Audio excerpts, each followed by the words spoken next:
Hello guys, welcome to the ninth phase of this Android app development journey. We've come a long way through phase 1, 2, 3, 4, 5, 6, 7, 8, and 9. In this phase, we'll be dealing with how to create more advanced list views. If you remember, in the last phase, we dealt with how to create a very simple, basic list view that deals with, you click an item, it shows you you click an item, it doesn't really do anything except from toasting stuff, and it's just one item. Let me click on it so take a look at what we created last time. So last time we pretty much created a list view that had cells that had a very simple display, no buttons, just simple display of transactions. In this section, in this phase, we're going to be creating more advanced list views that are going to have much more complex cells. So this is a cell and this is going to be another cell, and the cells continues very similar to what you see on Instagram basically. So this is gonna be the holy grail of the advanced stuff we're gonna learn here. So as you can see, each cell has a text view, a picture, an image view, a like button, a comment button, and a text view again. So we're also going to be diving into something called bottom navigation view in this section. Um, so bottom navigation view is simply what you're already used to in your social media apps, whereby you click a section at the bottom, it takes you to a different page. You click another section, it takes you to a different page. Click another section and it takes you to a different page. And that in combination with our advanced list views is what we're going to be dealing with in this section. It's going to be fun. Buckle up and let's go. So to create these two things, we are going to be creating a social banking app. I thought that would be the best way to kind of like build upon what we've learned before. So last time we created a very simple banking app that shows you the transactions. So this time around, we're going to be building a banking app that is going to be social. That means the users of this bank are supposedly proud of their purchases. Whenever they make a purchase of something big, they are proud of it to post it on the social section of their banking app.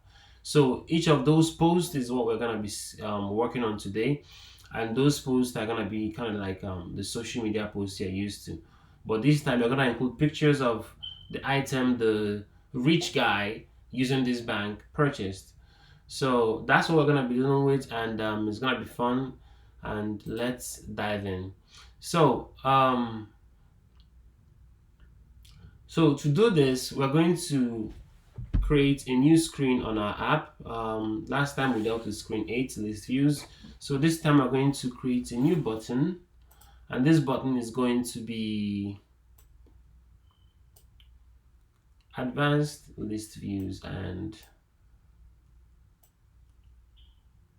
bottom navigation views. So let's call this let me zoom in.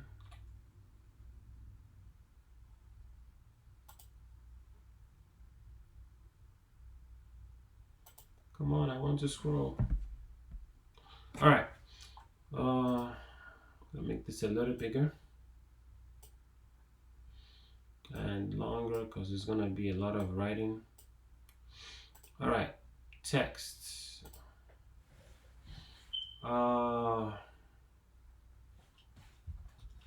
At screen 9, advanced list views and bottom navigation. Oops, this was in the ID section. That's wrong. This should be in text. Text.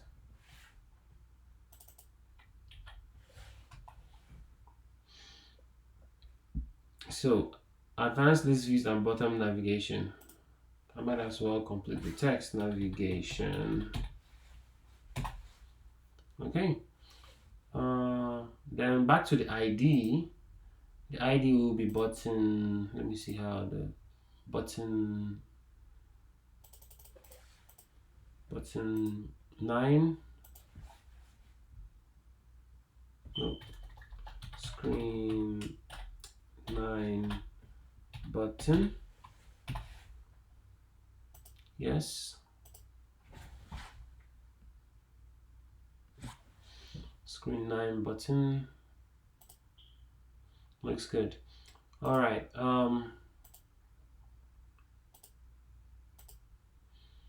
Then we're gonna add some constraints here.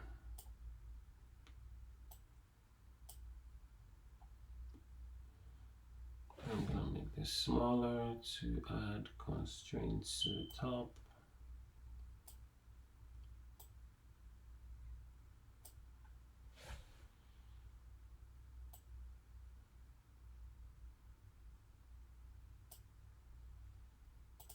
Okay.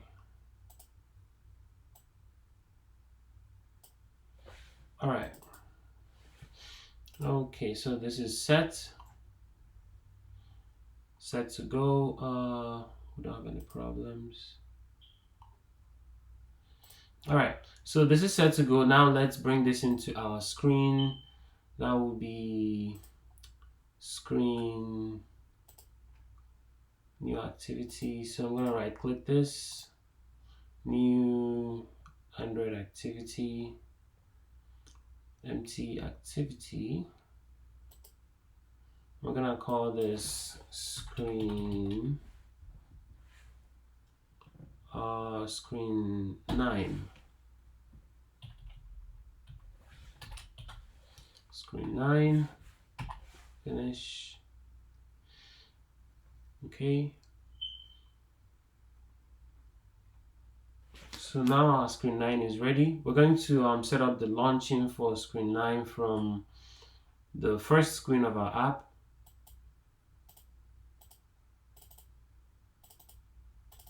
What is going on here? Okay, so button 9, screen 9 button. We want to find view by ID, car.id dot screen 9. Okay, and then we're going to launch this when screen 9 is clicked. I'm gonna copy the previous code we had. It's really the same thing. I'm just gonna change the IDs. This is the reason. Another reason why I repeated this in every single video is so that this will be tattooed into your brains.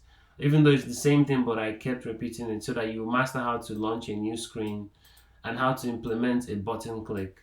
It's one of the things you're gonna be using a lot in this whole Android app development journey.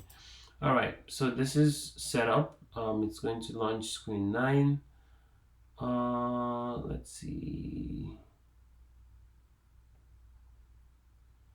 Why do we have an error here?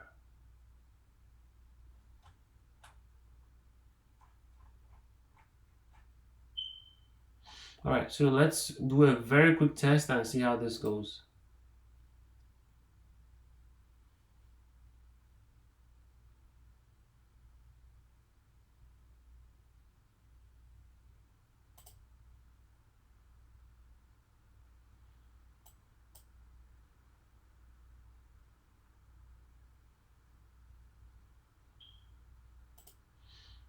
Okay, entity must be full.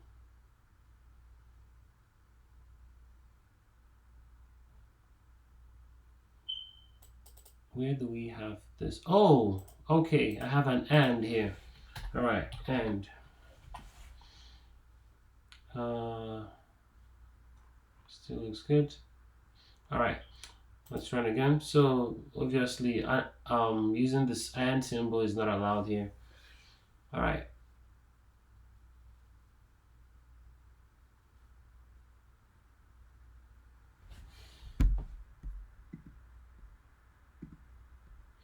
Okay, so our button is here.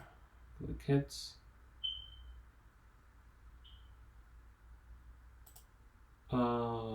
Let's see.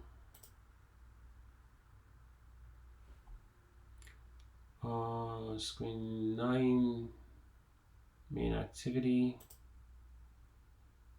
Screen, oops, I forgot to change this to 9. There you go. Okay, so screen 9 button clicked. Okay, now let's try again.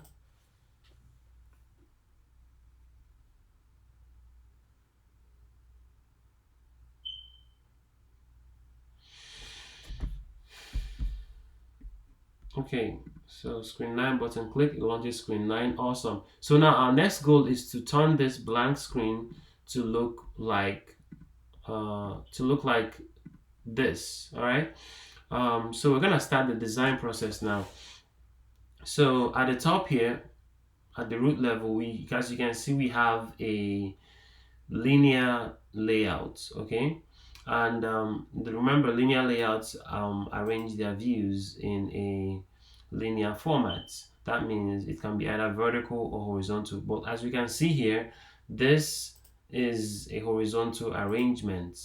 So sorry, this is a vertical arrangement because the views are stacked from top to bottom. This is one at the top, this is another one in the center, and then this bottom navigation view is the last one at the bottom. So let's start with adding a linear layout to our view.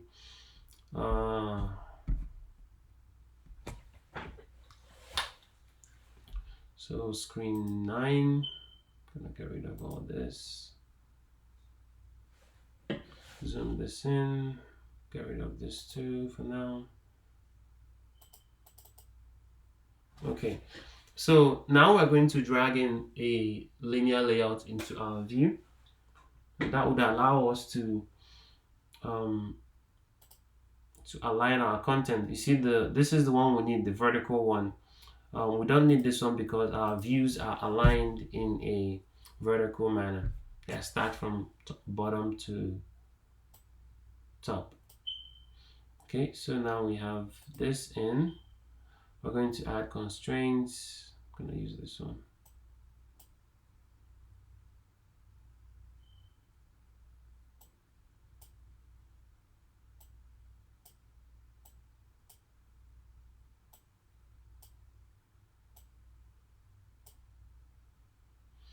I'm really not a huge fan of these constraint layouts sometimes.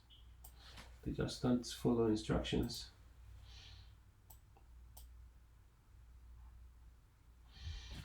Okay, I'm running the bottom one.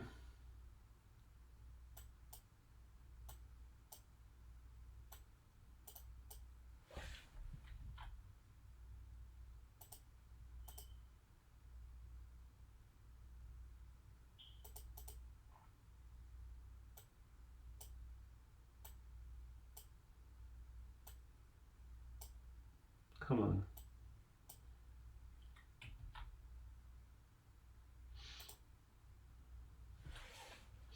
All right, so now we have the constraints added. We can move on.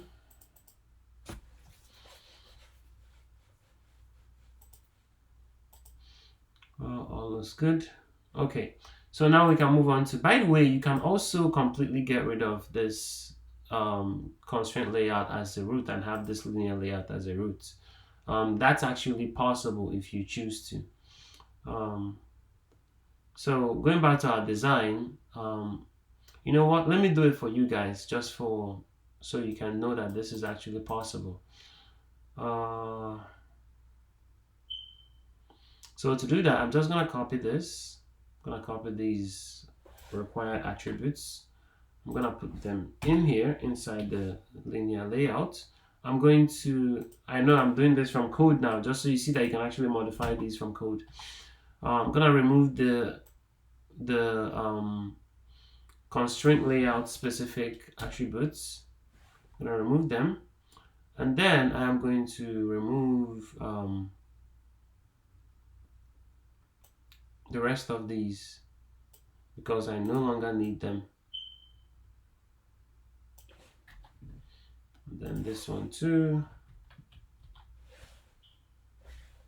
Okay. So now I move this back. So now I have a linear layout as my root. So let's try a quick run and see how this goes.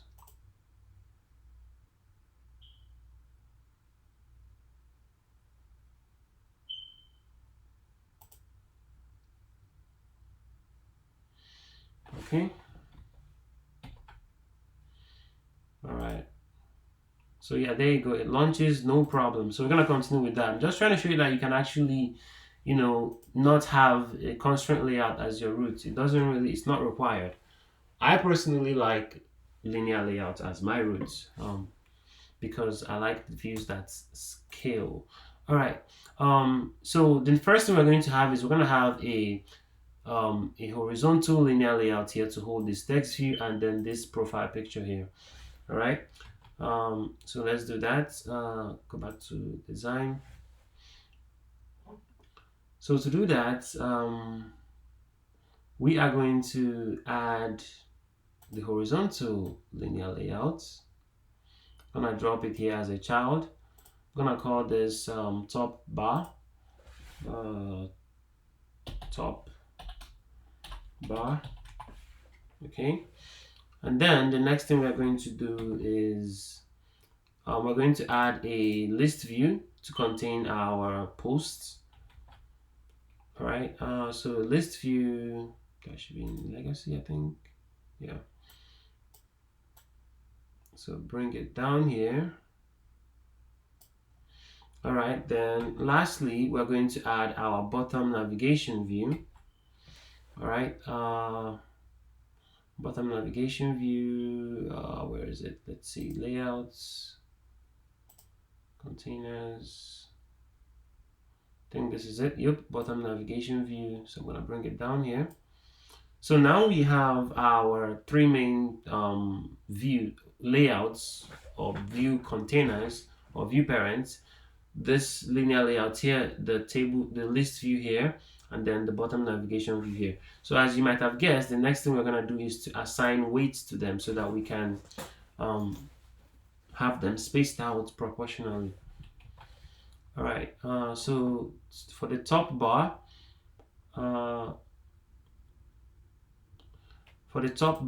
we are going to, let me add a color first to kind of like, make it visually distinct.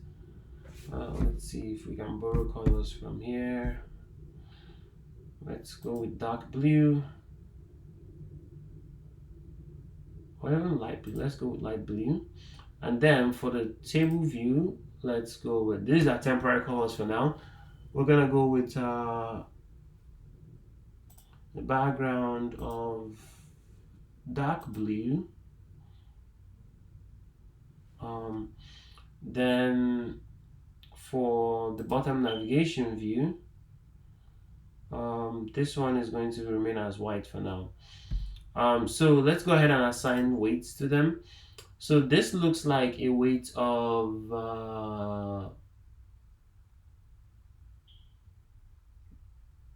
2 maybe, and then this one is 8, and then this one is 2 again. And as you remember, whatever weights we assign to them, we flip them in our mind and then assign those flipped weights to the actual code. So this is we're going to assign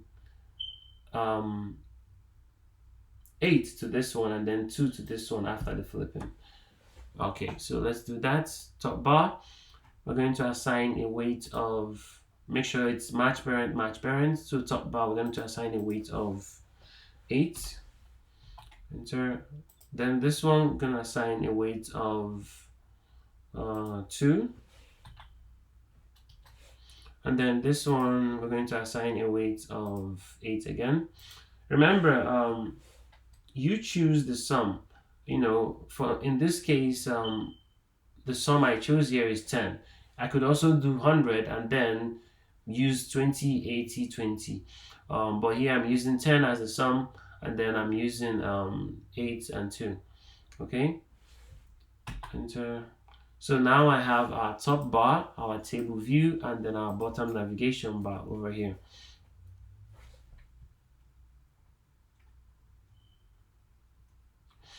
All right, next we are going to, so now this is distinct. I'm going to let's work on this. No, let's finish the design for this top first. So here we have a text view and then an image view. So let's bring that in. Text view right here. Gonna bring it in top bar, and then an image view, which is this one. Oh, actually, this should be. Let's see.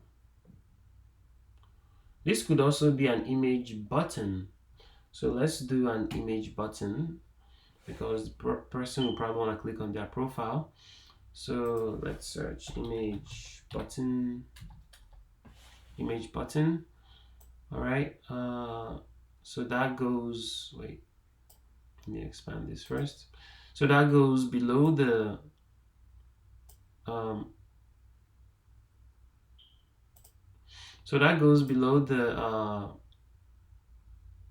the text view in the hierarchy. So now let's assign weights. So as you can see here, this one seems to occupy a lot of weight, then this one is really tiny on the side. So let's go ahead and do that.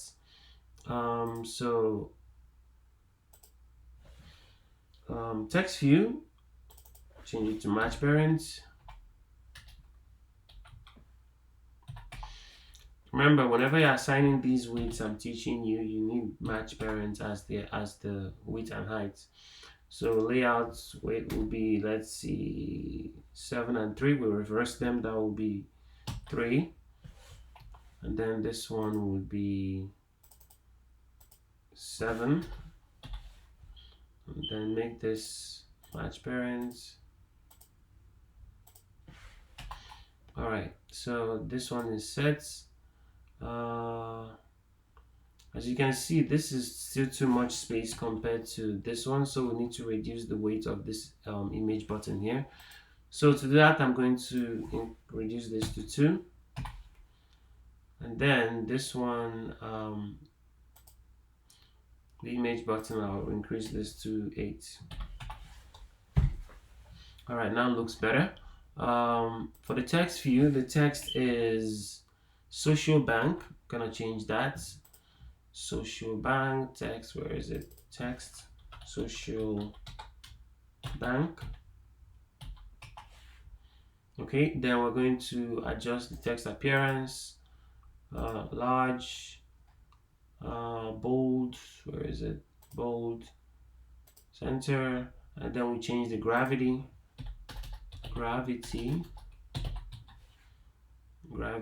to center again.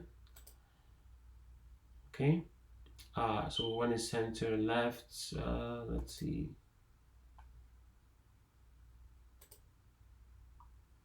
left,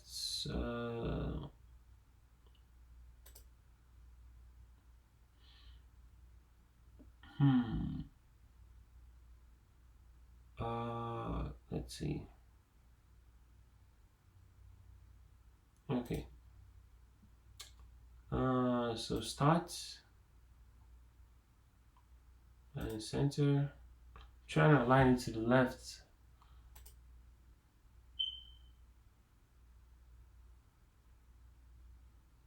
Starts left. Okay, let's just leave it at center for now. That's not the main goal, but you get the point. Okay, so I think this is the problem actually. It's probably this. Yeah, there you go. All right, so I'm gonna add some space here. This is a quick hack for padding. Or we can actually use padding. Let's not cheat, you know. So remember I told you padding is space inside a view. So let's do that, padding. So padding start in this case would be, let's say 17. dp. Oh, that's too small. How about 10 dp? Okay. All right. So another quick notes: when you are assigning patterns and width and height, you use dp as the metric system. When you are assigning text size, you use sp. Okay. That's a very important thing to note. All right. So social bank is done. The profile picture is done. Um,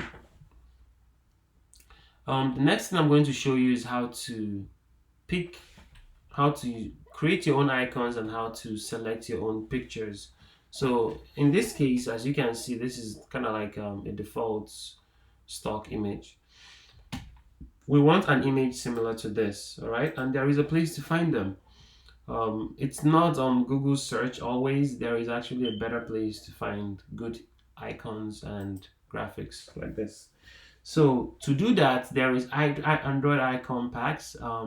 You can find them on this website, fonts.google.com/icons. You can search for something like edits, let's for example, and you're gonna find all these icons associated with editing content.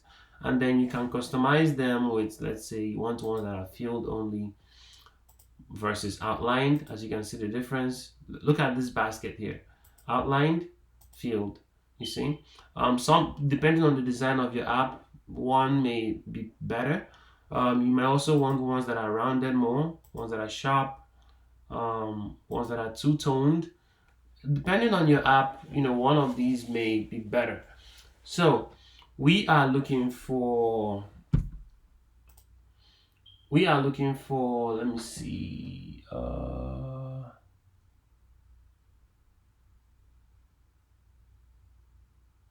I already have them here. Accounts, balance. I think that's this one. Let me see. Okay, yeah. So let's search. So we are looking for this. So as you might have guessed, this may be something as simple as user. You search for that, and you're going to find all these different options. So depending on the one you choose, I like this first one. I think that's the one I already downloaded over there. And it also looks much more similar to what we already have here. So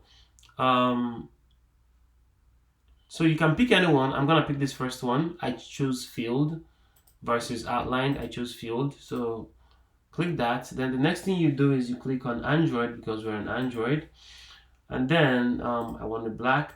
So then you click download. Click the platform and then click download. So now I've downloaded it. The next thing you want to do is unzip this file and then proceed with extracting the content inside. So here is my already extracted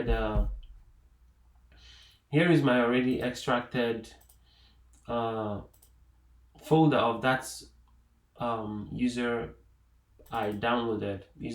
icon I downloaded. So I'm gonna click the MDPI, and then I'm going to click this one, the one that says 48. Okay, so I'm going to now bring this into my drawable folder. All right, these are different sizes of the same icon for different screen sizes. You have tablets, you have phones, you have watches in some cases. So I'm gonna use the MDPI in this case, and then I'm gonna use this big one here, the 48 pixels one. So you already know how to bring this into Android Studio. You can drag or you can copy and paste. I'm gonna do the copy option. Copy. I'm gonna go to Android Studio, and then in my drawable folder, drawable is under resources. Expand resources under drawable. I'm gonna paste it in there. Paste. Yes. Paste. Okay. So this is the icon I just downloaded. As you can see, it's here now. So now I can actually use it in my app. So I'm gonna go back to our design, click the image view, and then under SRC, I can select my image.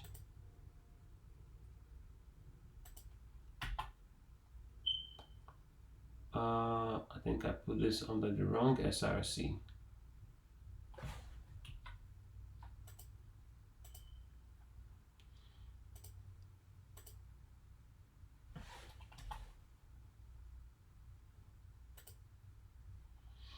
Oh, what is going on here? Okay, let's do this from code. So our image view, let's see.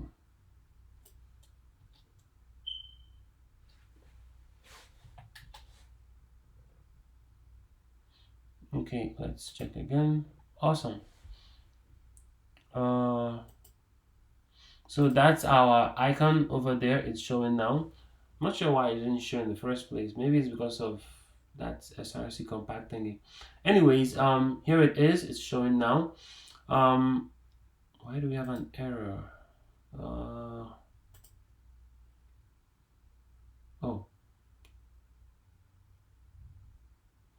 that's not a real error. Okay.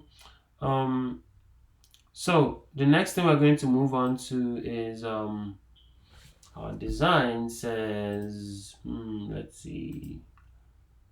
All right, so here we have our list view, but before we go into that, let's go down to our bottom navigation view.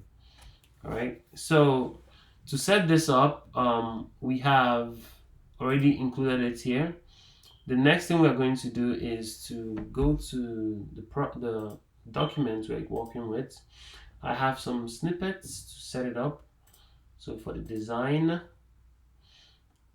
for the design, so we're gonna go through setting these things up. It's not too much. We're gonna start with custom colors, okay? Because we want our bottom navigation view to look a certain way. So we're gonna copy this, the content of the resource, okay, and then I'm gonna go back to Android Studio, and then under values we have a file there called colors. So open that up and then add the color we just copied into this folder, into this file. Okay, so this is the one I copied, Shrine Pink and Shrine Pink 100 and Shrine Pink 900. All right, that's done. Go back to our document. The next one is custom styles. I'm gonna open that up. So for this one, I'm gonna copy this content here again within resources. These are custom theming for our navigation bar. All right, so under values again, as you can see, we do not have styles. So do we? Let's see.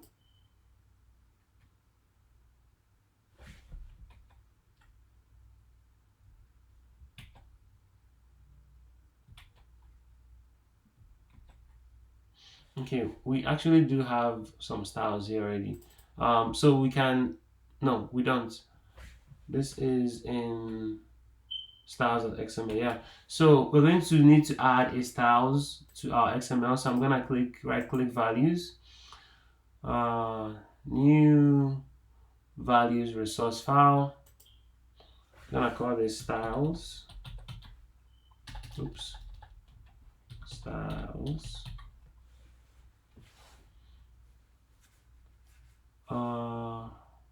And then okay. So now we're pretty much gonna copy everything here, and this time I'm gonna copy everything and then paste it here.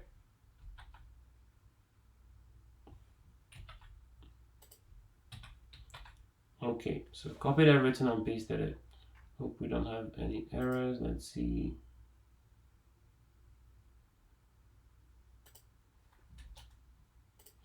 Okay. All right. So this styles is set up now. The next thing we're going to do, we're going to go back to our documents. By the way, as you can see, this theme here is using the style, is using one of the colors we set up previously. That's why we need to do this in order. All right, so the next one is the menu of our bottom navigation bar. We're gonna set that up. So I'm gonna copy everything here. Well, first let's copy the name of the menu. So the name is bottom navigation menu. So let's go ahead and create that file.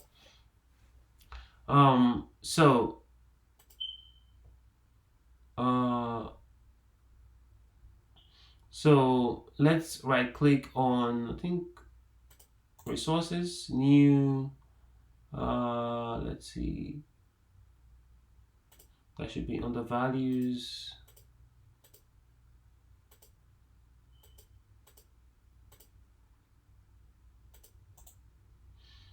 New, where is menu?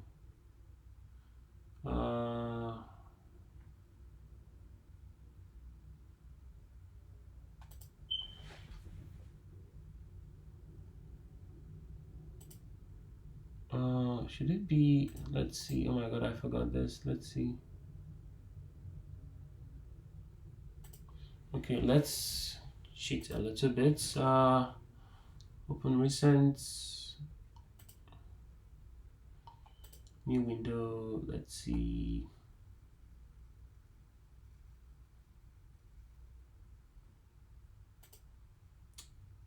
Let's see where we have our menu. Okay, so that's under the resource folder. All right. So right click on resource, new,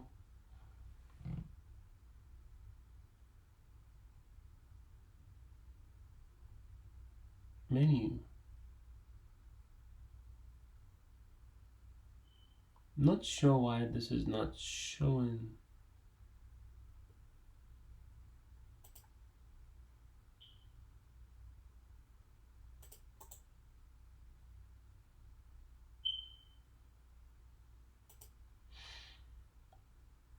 Okay, let's do it another way. So new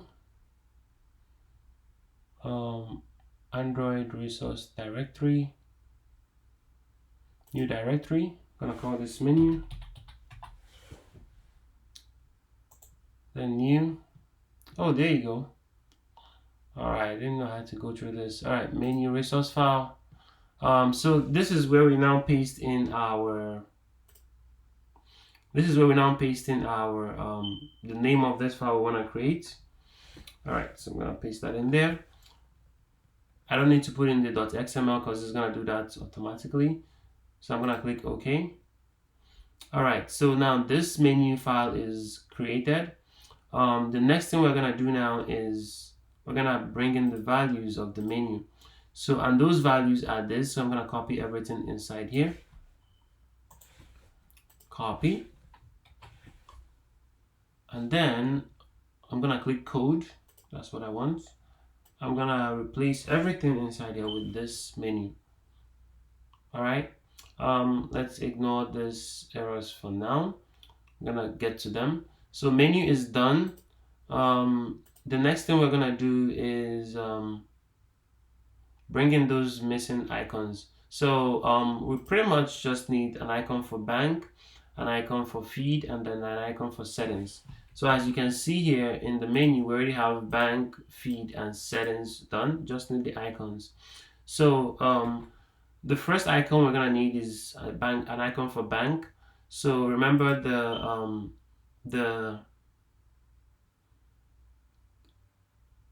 icon website we went to, font.google.com/icons. So we're gonna search.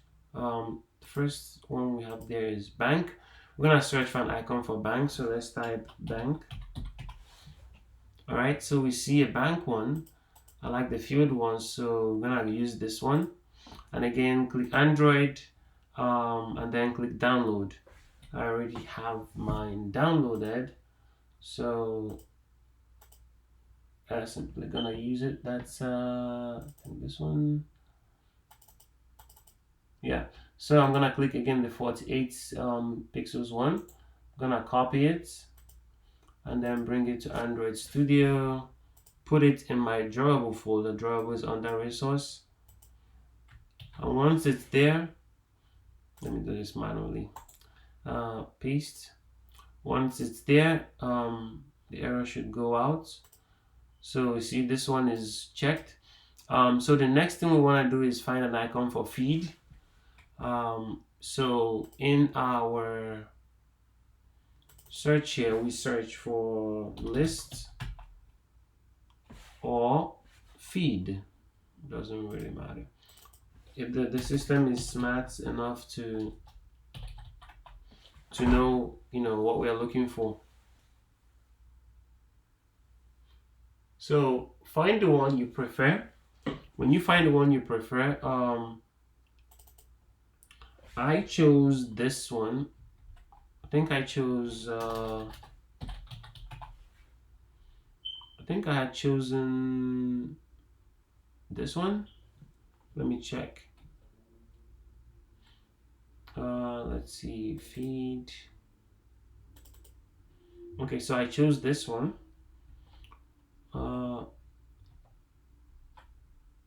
That's where is it?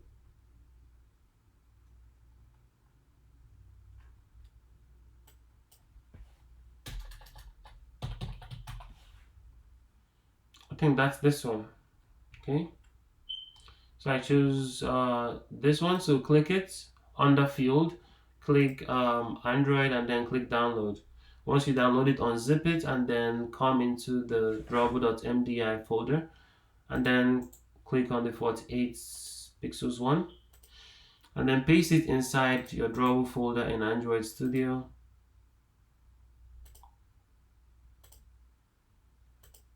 And then the next one is the settings page, settings button. So we're going to find one for settings. So go through the same process, search for settings,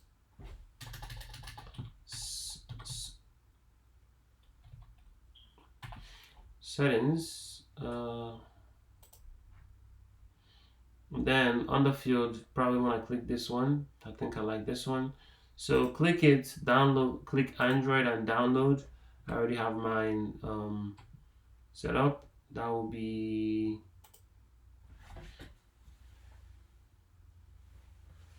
this one. Settings MDPI. So this one, I'm gonna copy it, and then inside Android Studio, I'm gonna paste it inside my drawable folder. And then this one is good now. So everything is set up. So next thing we're going to do now is to set up the we have all the necessary resources for our bottom navigation view setup. So the next thing we're going to do now is to use them in our design of our screen 9.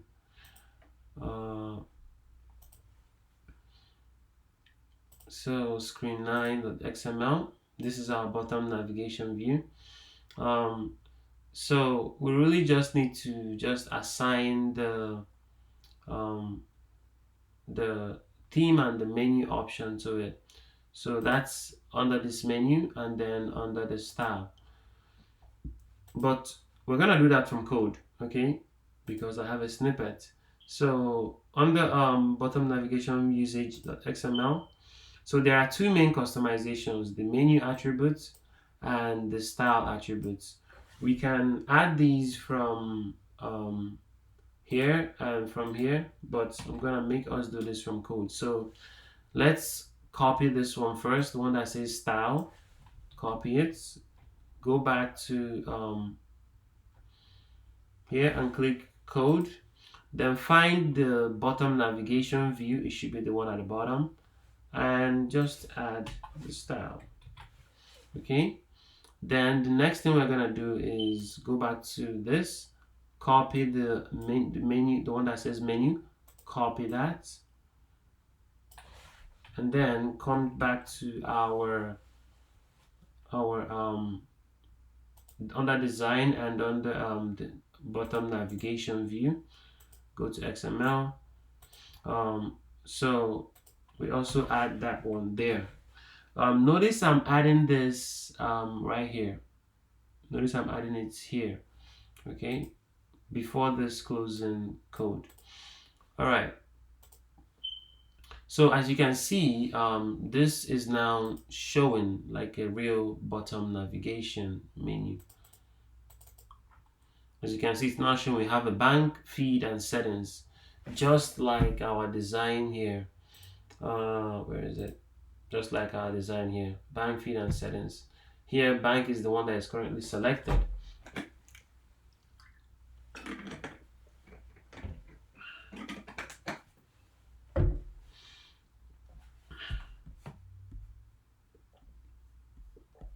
So this is done now. We've been able to set this up. I hope we didn't leave anything behind. Let me make sure. Bottom navigation view snippets. We've done the colors, the custom style, the menu. By the way, the menu is these things. Remember when we set up the menu feed settings? That's these items here. So if I add more items here, I would have more items in the menu. Let me show you real quick. I'm gonna call this page 4, and then I can customize this stuff. If I go back to screen 9, you're gonna see 4 items here. You see that we have 4 items in our bottom navigation view, and then I can customize the icons and names. So that's how you set up a menu. I'm gonna go back and change that. I'm gonna get rid of this. All right. So that's how you set up a menu. I'm gonna go back. See, now it's back.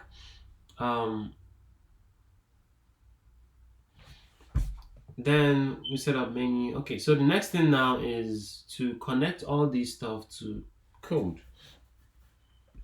So we have our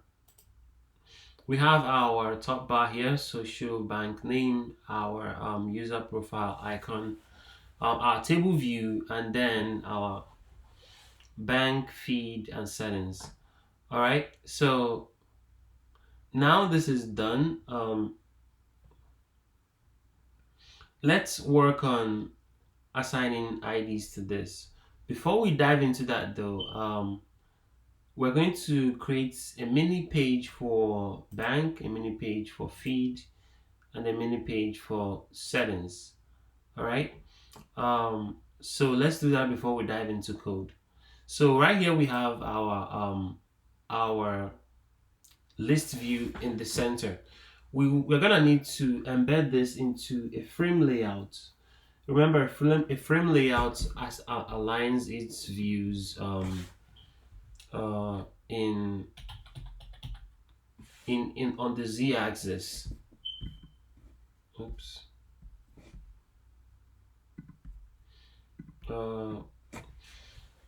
Remember, a frame layout aligns its view on the z-axis. So I'm going to make I'm going to arrange 3 views that we're going to be manipulating with our bottom navigation view, and they're going to be stacked in the z-axis like this.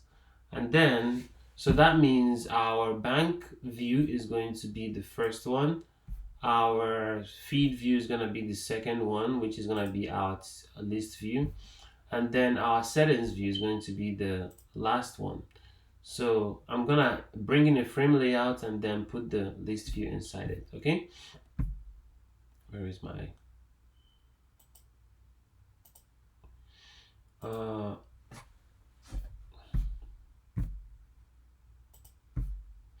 so I'm gonna bring in a frame layout first. By the way, this one has a weight of 2. The frame layout is gonna have the same because it's gonna occupy the same space here. So layouts, frame layouts, I'm gonna bring it in here.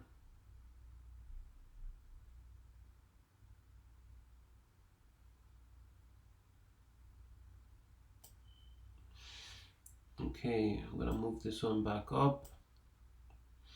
All right, then I'm gonna move this this list view inside the frame layout, and then assign a weight of 2 to our frame layout. And of course, it has match parent and match parent. Awesome. So now this frame layout has only one child. We want it to have three children. So the first one is going to be, we're gonna keep it very simple. We're just gonna call it home. So it's just gonna be a text view that's gonna say home. So I'm gonna bring it in here. I'm gonna make it match parents, match parents, match parents. It's really just a simple text view, and we're gonna call this home. I'm gonna make the text very large. Center, where is it? Style, center, bold, text appearance, large. Okay, and then I'm gonna do the same thing again for the third view in the hierarchy for settings. So I'm gonna bring in a text view. By the way, sometimes you can just copy this and paste them.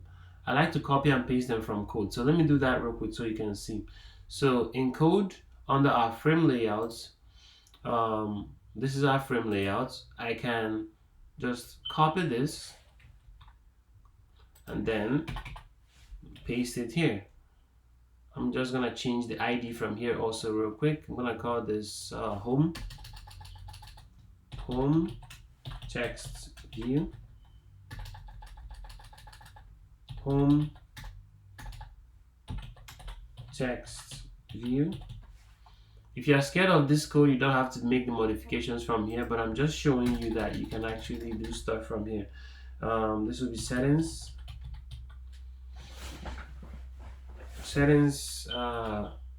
text view,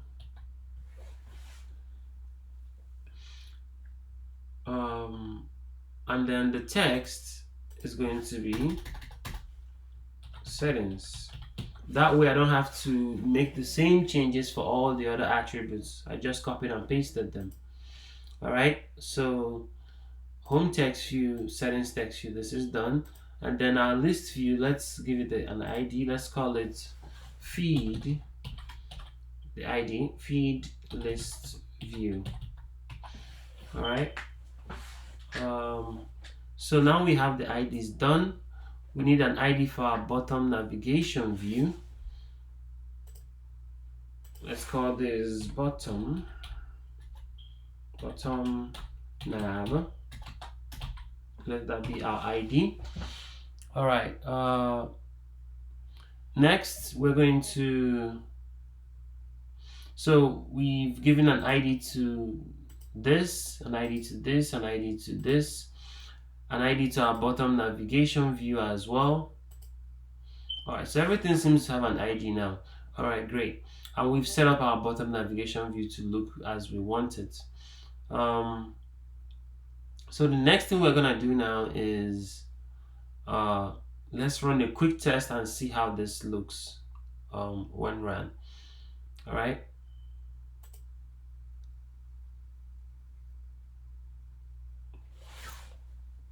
It's loading, building. No errors. Awesome. Let's see. Screen 9. Okay, so social bank settings, bottom navigation view. Cool. One thing I'm gonna do is I'm gonna get rid of this top bar here. But in the real world, you probably would want to either have this custom one or have this button here, and then rename this title to social bank. But for this demo, I'm just gonna focus on the designs and I'm gonna get rid of this. So let's do that right away. I remember we had gotten rid of it in the previous session.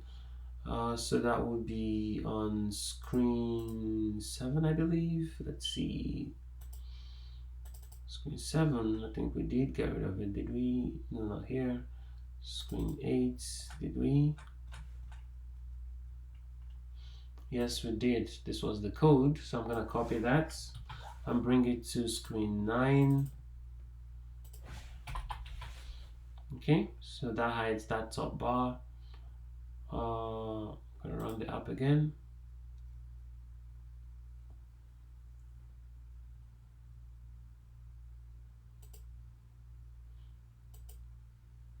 Okay, so yeah, that top bar is gone now. All right, everything looks better. All right, so click bank, it clicks. Click feed, it works. Click settings.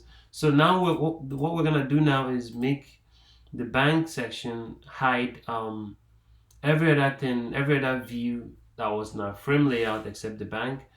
And then feed does the same thing, except the feed hides every other one except the settings in this case. So let's do that real quick. And to do that, we're going to need to have we're going to need to set some of these invisible from the start. In that case, we want to set up our bottom navigation view in screen 9. So screen 9, which is where we are. So the first thing we want to do is bring in these values. So we had a bottom navigation view. All right, and then we call this let's call it bottom navigation view. All right, and then the next thing we had was our text view, which had the home text on it. So let's bring that in. Oh, by the way, these texts should be centered. So this one, the gravity should be center.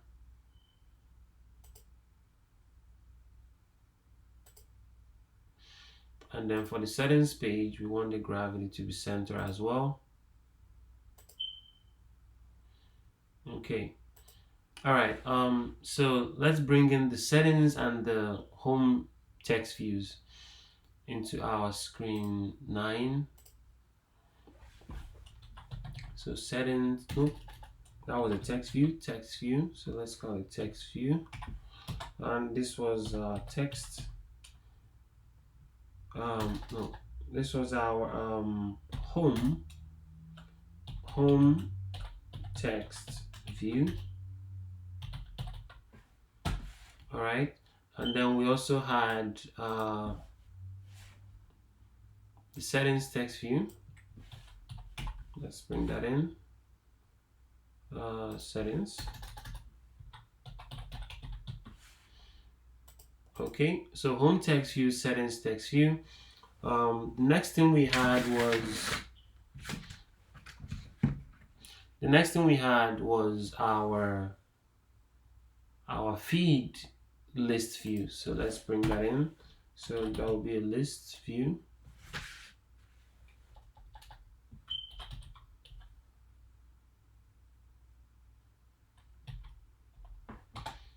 It's called a feed list view.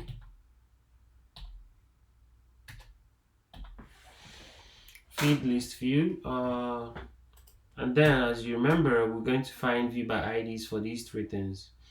So for the home text view, the ID was, so home text view, the ID was home text view, feed list view, and this one settings text view. Okay, that's simple.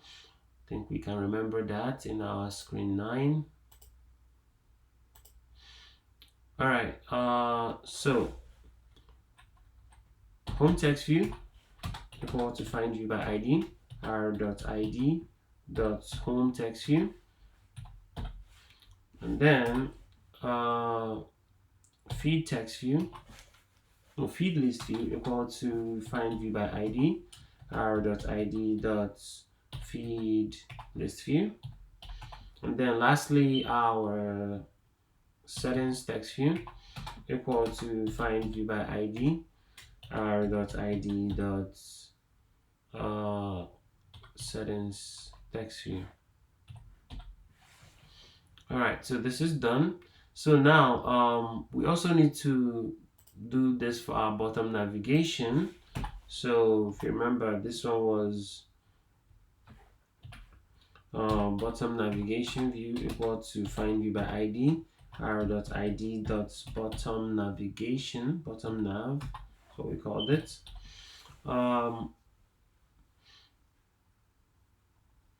So let me make this bigger now. View appearance, enter presentation mode. All right.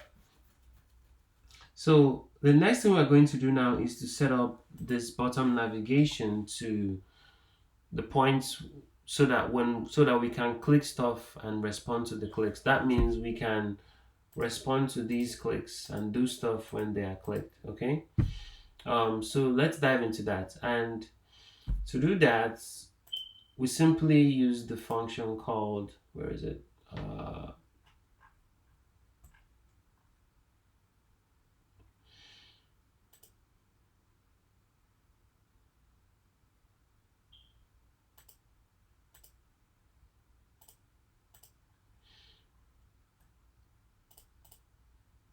So we simply use a function called BottomNavigationSetOnNavigationItem selected listener. In Android, anytime you want to respond to clicks or any kind of input or callback, expect it to end with this.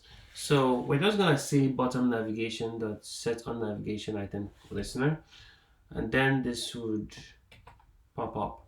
So let's do that. So remember, we create a function first called set listeners. So public, and that function comes right below the onCreate method. So public, let's hide in my code. Public void sets. Let's hide in my code. Sets listeners. Okay, and then we say bottom navigation in this case dot set on navigation item listener. Even though it's deprecated, that's still the function we want. And then we say new bottom navigation item selected listener. Oops, what?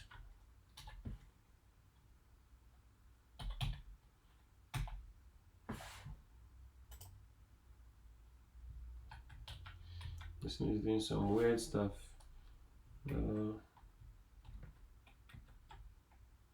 New bottom navigation view dot on navigation selected. Okay, new on navigation.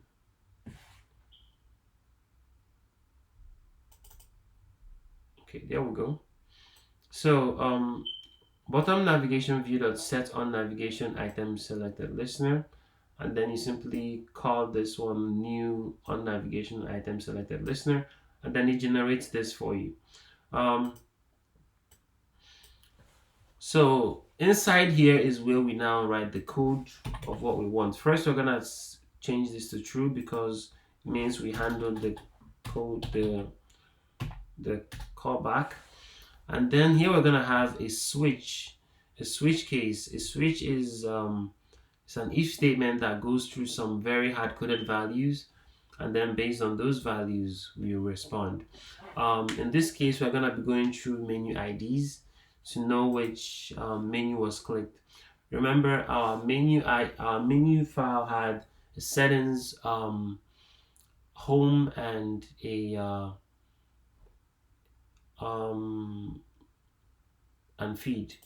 I'm gonna exit this to show you. Appearance, exit. So on our menu,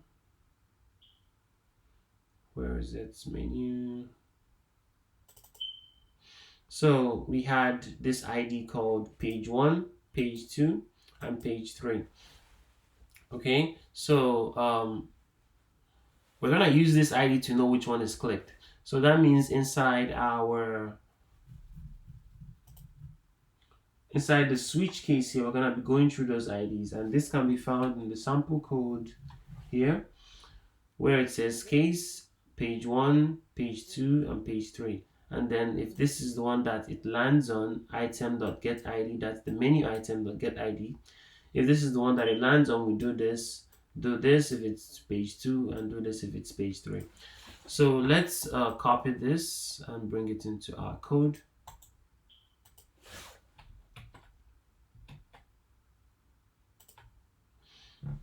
All right. So if page 1 is clicked, we want to hide other views and show the page 1 and show our home page. So in this case, we're going to hide feed list view and settings list view.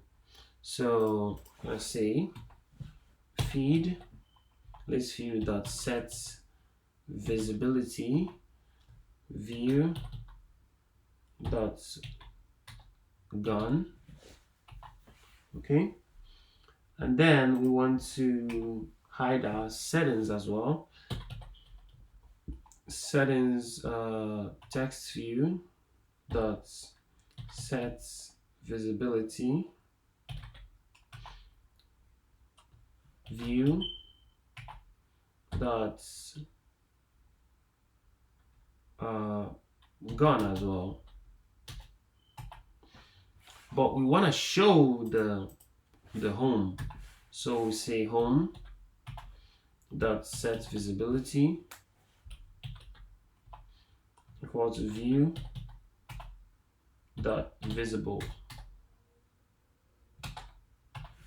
Okay, so that means when page 1 is clicked, that means when this one is clicked, it hides the view of feed and settings. Okay.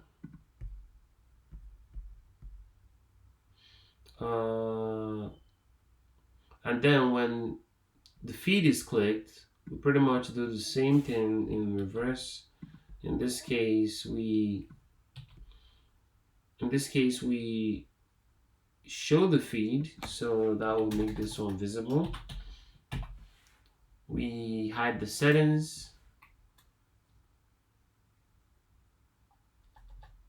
Settings is hidden, gone, and then hide the home as well, gone. I'm gonna arrange this exactly as they are in the design.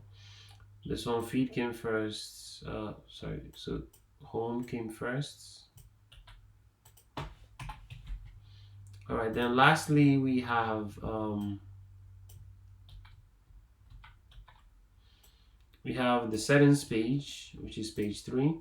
So by the way, I can change this to whatever I want from the menu. View, appearance, presentation mode. So lastly we have the settings, so we're gonna say which one came first. So home came first, home, feed, and then settings. So home text view, the set visibility to gone, feed is gone. There is also the option for invisible. The difference between invisible and gone is when you say in gone, the view is completely removed from the parent. When you say invisible, the view is there, but it's invisible and the user cannot interact with it. It's kind of like a ghost view while it's there. But when you say gone, the view and the ghost, everything is removed.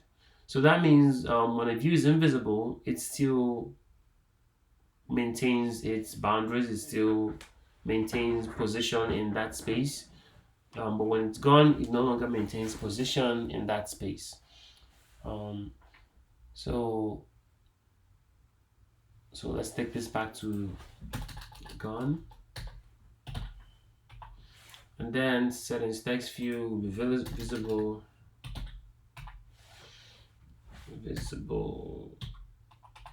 All right, so now let's go back to code and give these unique background colors so that when we click them, we would know. Appearance, exit, then screen 9. So home text view, let's give it a unique color. Background, where is our background?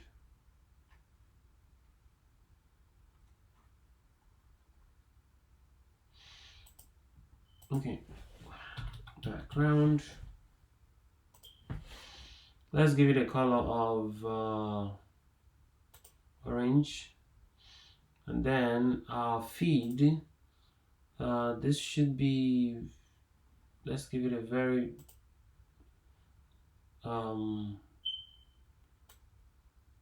whitish color. Yeah, that's okay.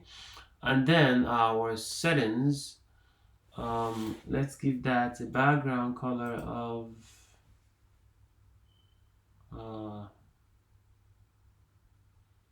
maybe green. Yeah, that's fine.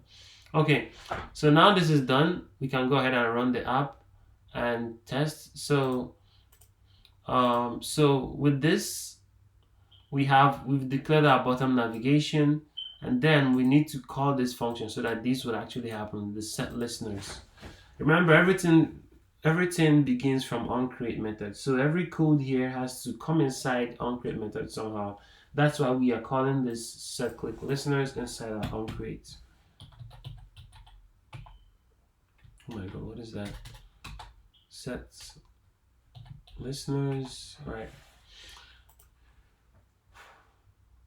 And then when this is called, these happen. Okay, so let's run the app and test.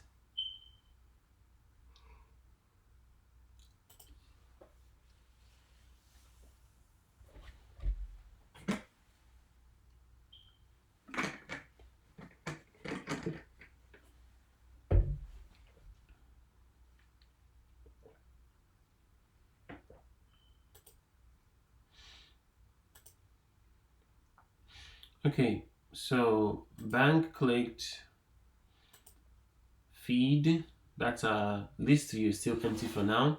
Settings, so everything seems to be working. Bank, feed, settings, awesome. So our bottom navigation is working as expected. The only thing is that we need to make it that when the screen launches the first time, what it's shown here is the bank, not the settings. Okay, so to do that, we're going to kind of like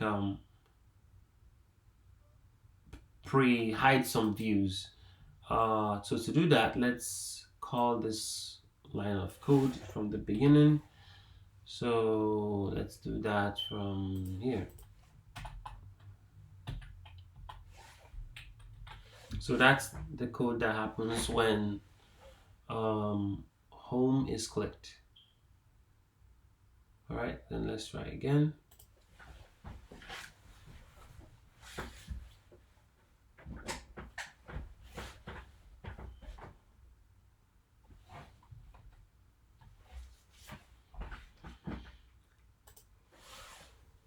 All right, so that's our bank home, feed, settings, looking good, looking good. Okay. Yeah, I know these colors are ugly, but I did this for demonstration purposes, so that we can have a good contrast of what's going on. So with this done, I think now I'm going to change this top bar to have this color here. So so let's dive into code and find out what color that is. So the color was on the values, right? Colors, that's this color. So let's copy it. And then go to, or we can use Shrine Pink directly. Let's go to screen 9 and then this top bar here, which is our top bar. Change the color. We can say Shrine Pink here. We can say Shrine Pink, or we can paste the actual hex values in.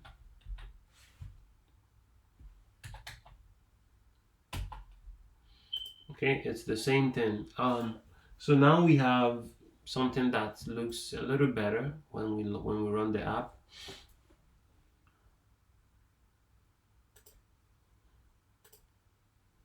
So you see, now we have something that looks a little better.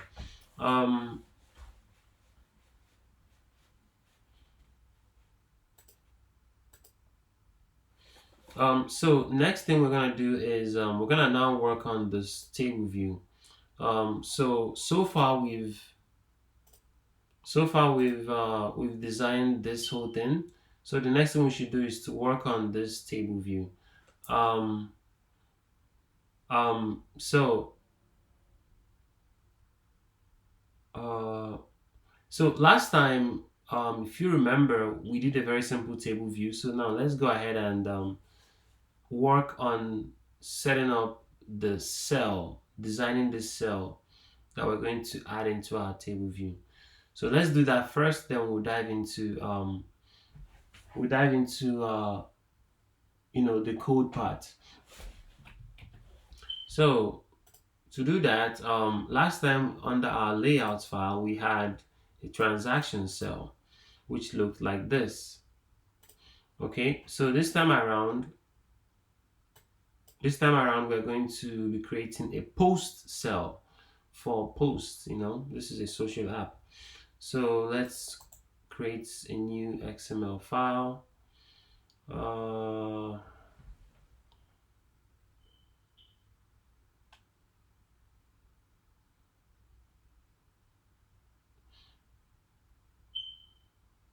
Thinking of the best way to do this. New layout file. So let's call it posts cell. Post cell, all lowercase. All right. So let's start off by copying the code.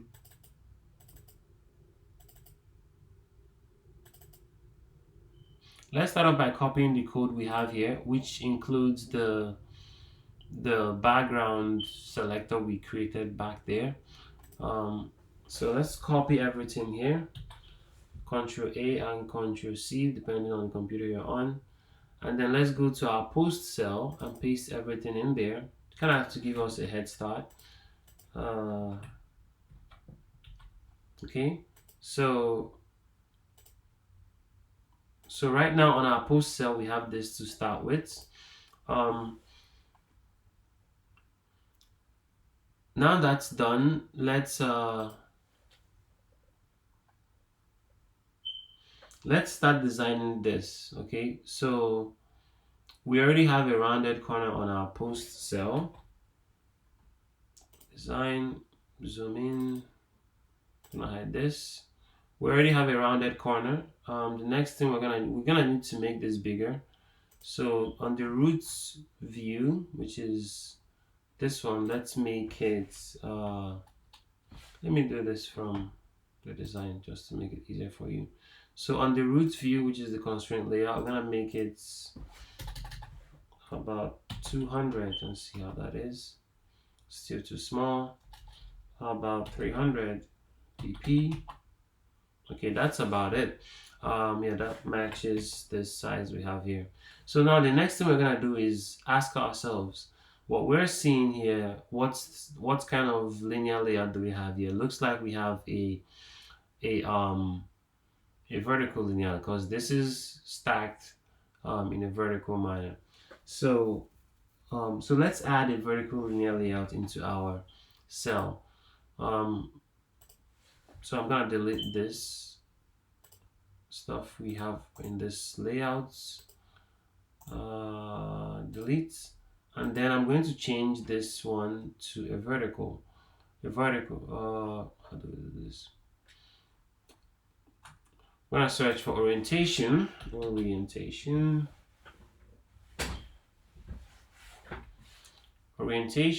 Change this to vertical. Okay, so now it's vertical. Then we go back to our design and study this. So we have I see we have two main sections here. This section with this one, they are together, and then this one and this bottom part here, they're together. So that's the first level of breakdown we're gonna do.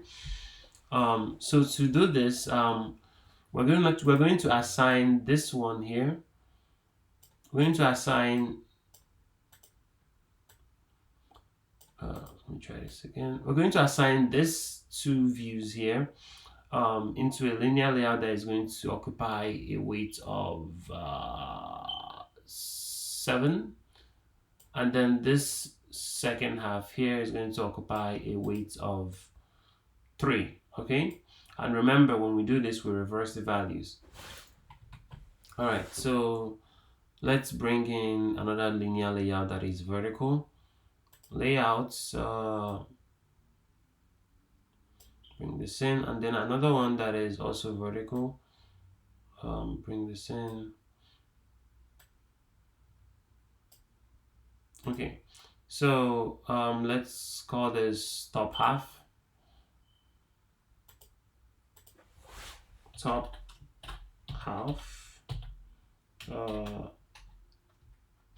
layouts, and then this one will be bottom half. Bottom half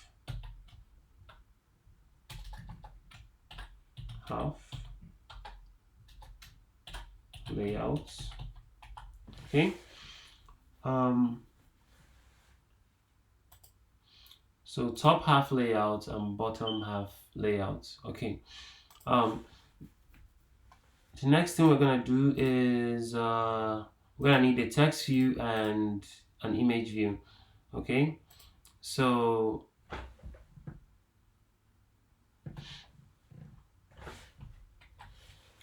at the top here, we're going to add a text view.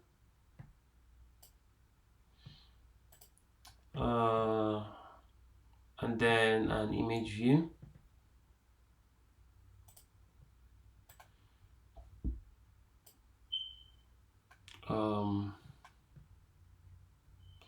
Gonna pick a random item for now, maybe this car. Okay. So text view, image view, then let's add weights to them. So according to our design, we have a weight of 3 and 7 here. Oh, we still need to assign weights to our top half and second half. So our top half had a weight of 7, like we discussed, and reversed them. And then our second half had a weight of 3. Okay. That doesn't look right. 7 and 3.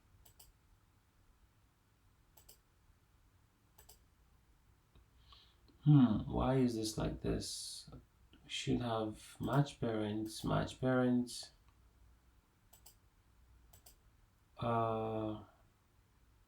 Okay, let's fix this one first. So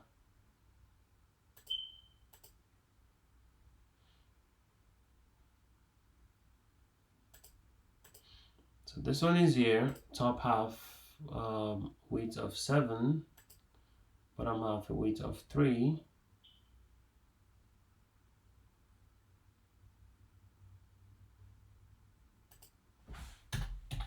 Seven, 3.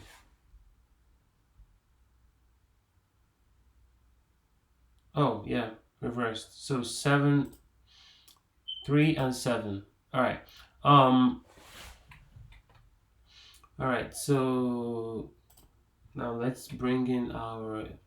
Now let's assign the weights for our items here. So our text view, we wanted to have the text of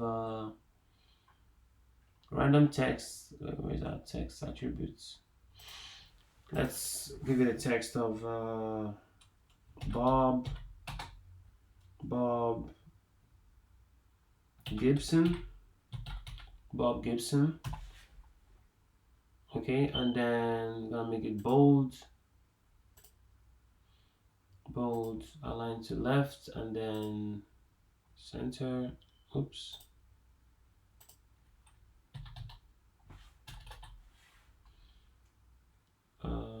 center, and then we're going to assign a text appearance to it, which would make it large. Okay, and then make it bold as well. Okay, Bob Gibson, and then we assign a weight to it.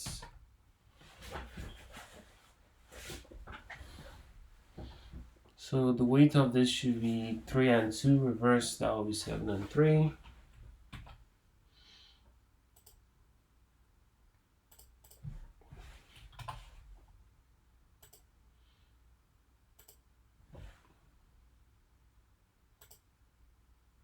Seven, 3. Okay. Looking good. And then let's bring in our other items below, which are, so here we have another linear layout, another vertical linear layout, one containing a text view and then another one at the bottom containing these buttons. So let's bring in this, which is a text view. So let's bring in a text view here, and then another linear layout, horizontal linear layout. So this one we're gonna call it caption text view, caption text view, and then the text, let's call it, this is a temporary text, obviously, just a placeholder. Check out my new ride. Okay, and then we are going to, let's see, we're going to center this text, going to center it, make it bold. Where is bold? And then set the text appearance to medium. Okay. Then next thing, where is the text? I'm gonna make this capital. Check out my new ride. Yeah. So next thing, make it bold. I'm gonna add an exclamation mark here. Just, these are all templates. So next thing on our design is to add these 3 buttons. Okay. Now we have some things going on here. So we have a like button,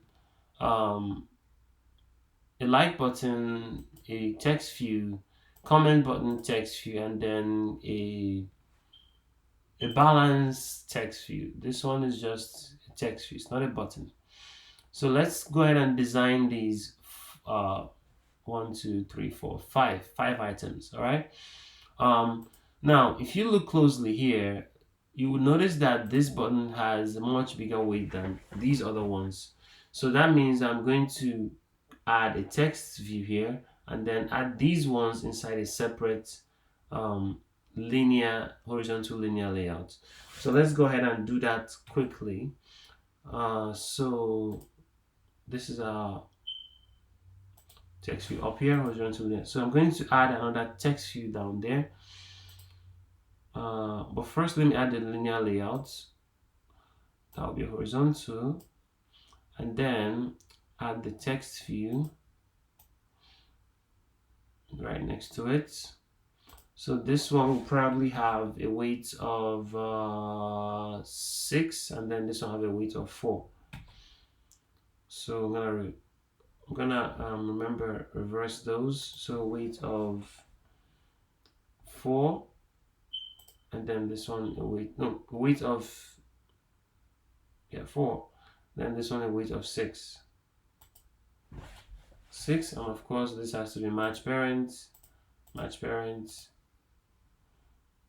All right, and then this text I'm going to make it rounded. Let's see.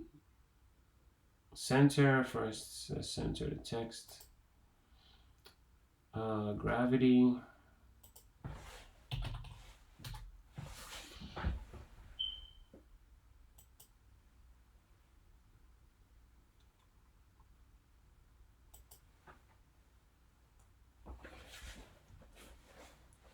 Okay, I'm gonna make this bold.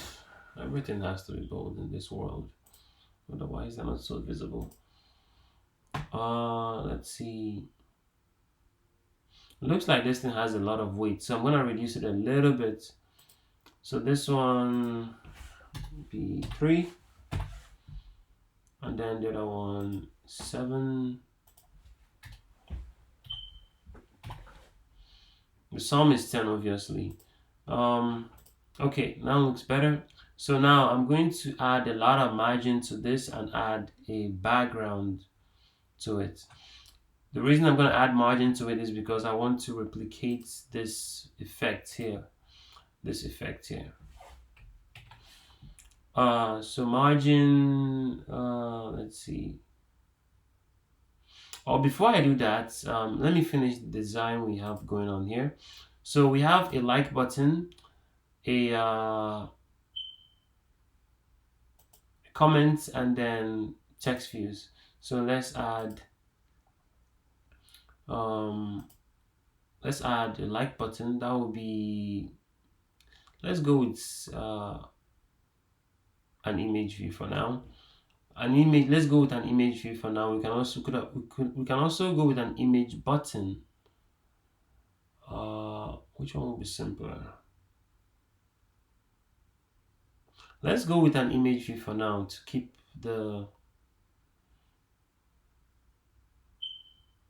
things simple. Let's go with an image view. All right. Let's see. Image view, common image view.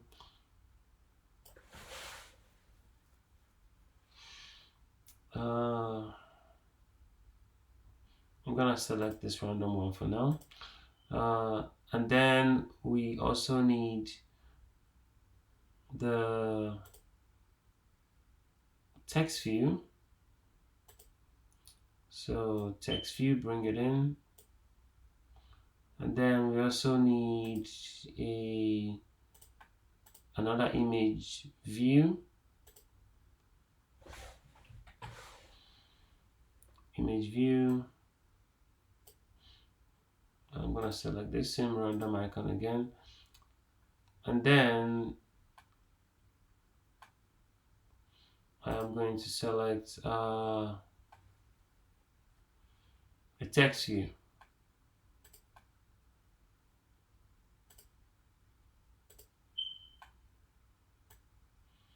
Okay.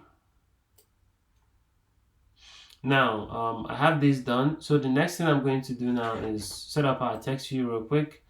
We're gonna make this everything match parents. So our image view, match parents, match parents, match parents, match parents. Weight should be 1. Text view, match parents, match parents. Weight should be 1. This one also match parents, match parents, and weight should be 1. This one lastly match parents, match parents, and weight should be 1. All right. So now let's focus on this. Let's fix this icons. All right. So this icon should be a heart. As you already know from our design, should be a heart. So let's bring in a heart.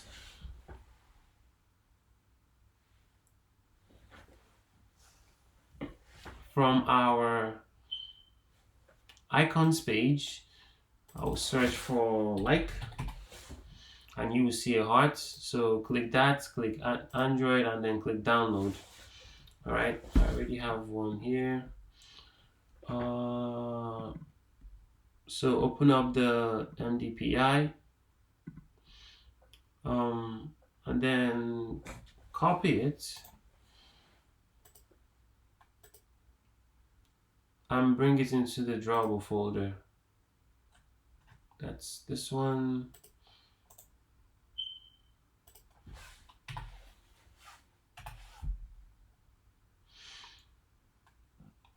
So now we're going to change this icon to like. I'm gonna remove this template here.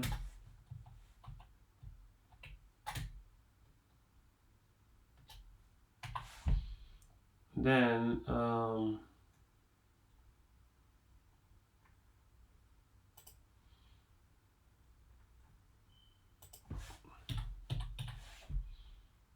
SRC. This SRCs are confusing. I think it should be this one. Then I select my heart. Awesome. So my heart is there. So next we're going to do our text view, which would be, let's put a random number there. Text, let's see, likes is 16 likes. Okay, I'm gonna make this big, bold, center, gravity,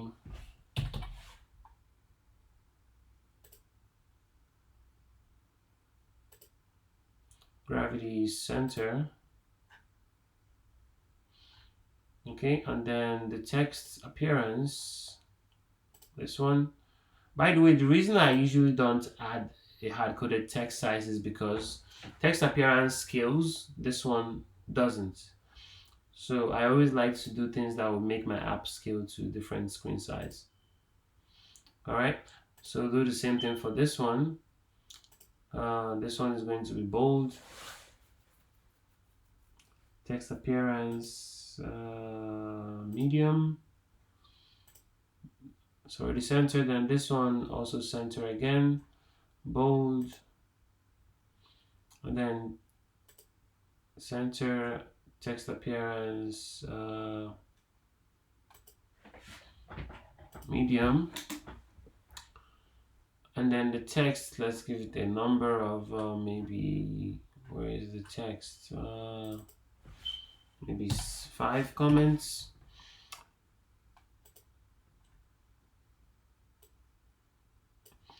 And then I'm gonna center it, gravity.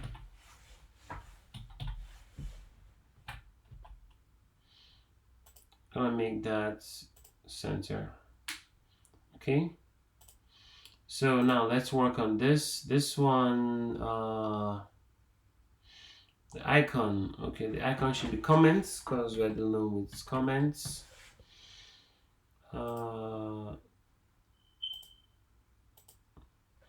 Should be comments.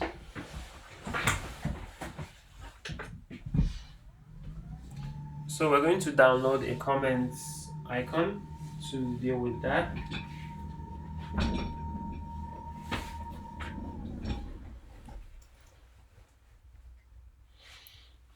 So that will be from here. So comments. So there are multiple, as you can see. The one I downloaded was, let's see, I downloaded this one. So that's this one right here. So click on it, click Android, and then click download. All right, once you have that downloaded, you open up the MDPI folder and then copy the 48 pixels one, come inside Android Studio and paste it in your drawable folder. So I'm gonna right click. By the way, you can also drag and drop these stuff. Okay, then I'm gonna remove this default stuff here, then change this one to round comment black. By the way, you can also type this out here. I'm just gonna show up round comment black. See it? Round comment black. Enter, and it shows up. All right. So now these icons are so large. We need to do something about them. So we're gonna go to scale type and click center. See that? For this one too, scale type, click center. Um, Center does what you just saw. It centers it and gives it some space on the boundaries. Fit XY stretches it to the boundaries of the image view. Fit center fits it in the center of the image view. Center crop would crop out the spaces around it. But usually most of the time you would want center. All right. So now this is done. This one should be the balance. This should show the balance of the money the person has in the bank, like this. Where is it? So this one is 6 million. So let's try a template of 6 million. 6. Oops, no dollar signs allowed. So 6 million. We're gonna put an actual dollar sign from code later. All right, so now let's make this actually look more beautiful. So first of all, let's change this background here to the same what color was that? Is it pink, Magneto? So to do that, we're gonna create a custom drawable. Remember, for the last app we created, we had this custom, where is it, cell selector, which had these green backgrounds as its background. So now let's make some changes to that. All right. So let's copy this, and then let's create a new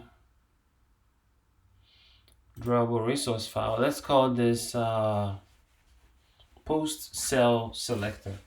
Post cell selector.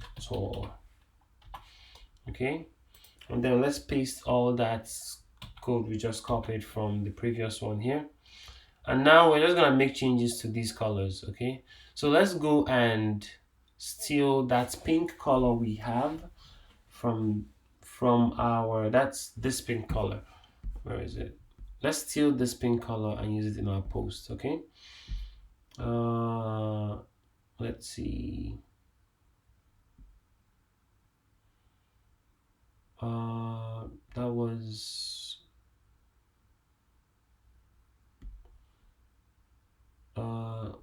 That was in our styles, right? Yeah. Well, colors. Okay, so let's copy this and then bring it into our post cell selector. So let's put it in these in the non-focused state. Let's paste it here.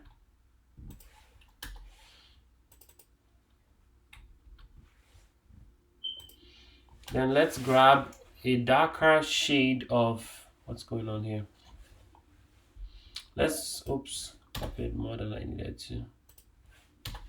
Let's grab a darker shade of this same pink and then put it for these, for the when the cell is pressed.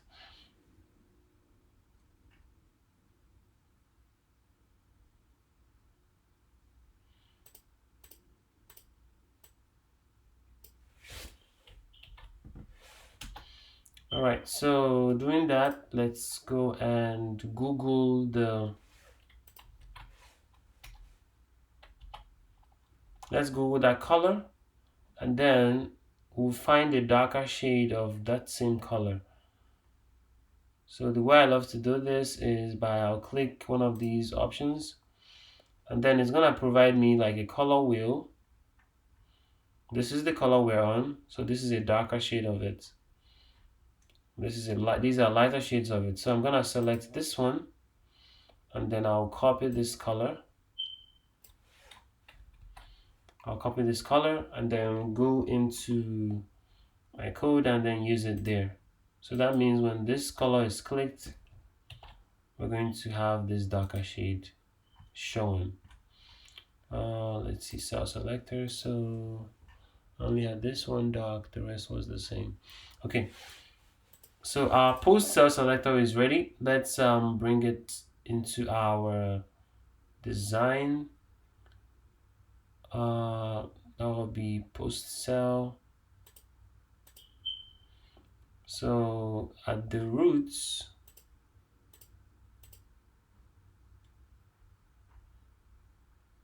I'm gonna change this to post cell selector. All right, so this is it. So then for this icon here, for this one, let's change it to the green. That's this text view here.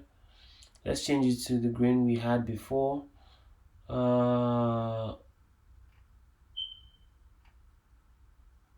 So background, where is it? Background. Sometimes this background just disappears between my eyes. All right. No. So let's use cell selector here. Okay. So because this is the person's balance. So now we want it to resemble what we have over here. So we're going to add a lot of space around it. So to do that, we're going to say margin. We're going to find margin, and then we want all sides of it to have the same value. So I'm gonna use this first one. I'm gonna say 20. Let's see, 20 too big. 15. 15. Yeah, that looks good. 15. All right. Now let's go back here and see. So we need to make this bottom section smaller. So let's add some more weight for our text view at the top. That's this one. Why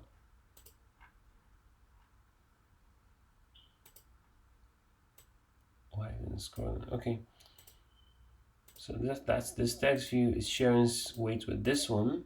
So that means we need to add weights. I need to plug in this computer.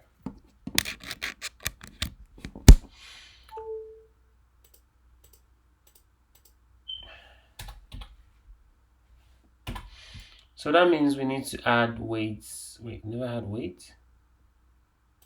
No wonder. So this should be, let's see.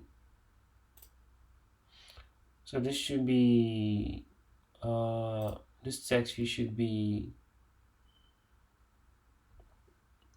maybe 6 and 4. Let's try that. So text view 6.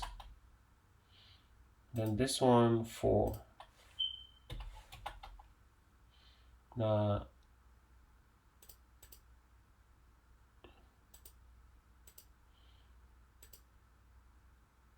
let's try again. How about 1 1, whereby they share the same weights?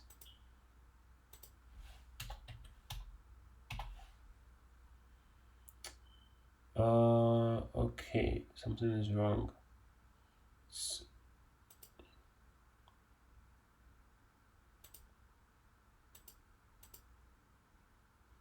Oh, there you go. That's the problem. Should be matched parents.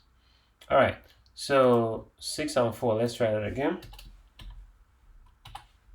6 and 4. Okay. Then this text should be centered. Gravity that I had it centered. Okay, looks much better now. All right. Then this one needs less margin. So this is a whole process of constantly adjusting values until you get the design you want. So I'm gonna give this 14 13 SDP. We need metric there. I think it should be a little more bigger. Let's see. So where's my margin? What? Disappeared.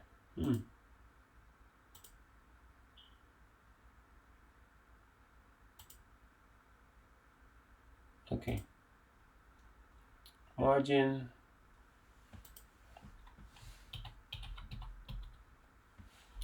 Yeah, it's weird. Sometimes things disappear. So I'm gonna make this 12. All right. Okay. So margin 12 looks much better now. So now the one last thing we should do is we need to give space so that this thing doesn't touch the boundaries. Kind of like the design here. There is some space around the borders. So let's do that. Looks like 6dp. So let's try that first. So on our roots, we say padding. Padding is inside space. Margin is outside space. Padding. Add a padding of 6 and see how that goes. 6dp.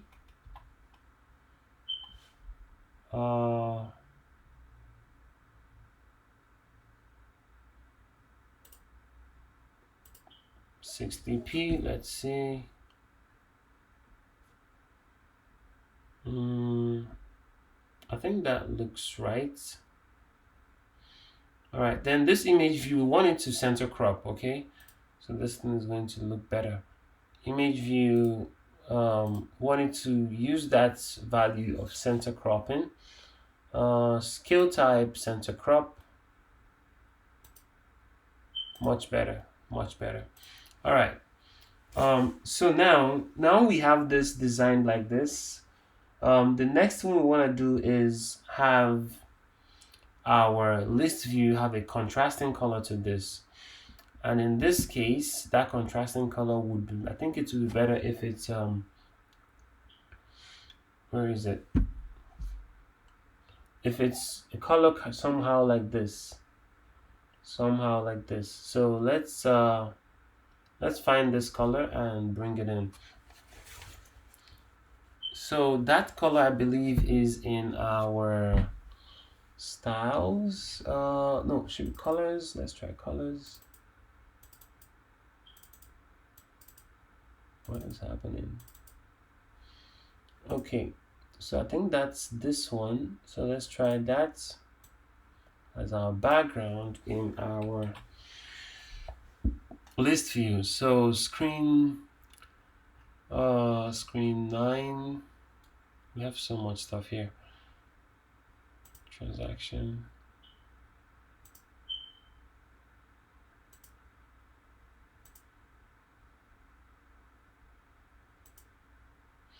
Okay, so screen 9 on our feed list view.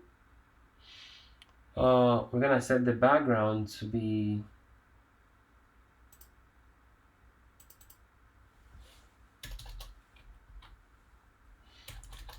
well, you know what, let's actually call the color value.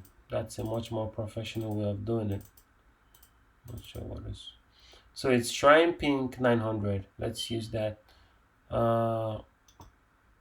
So for our list view, the background, Shrine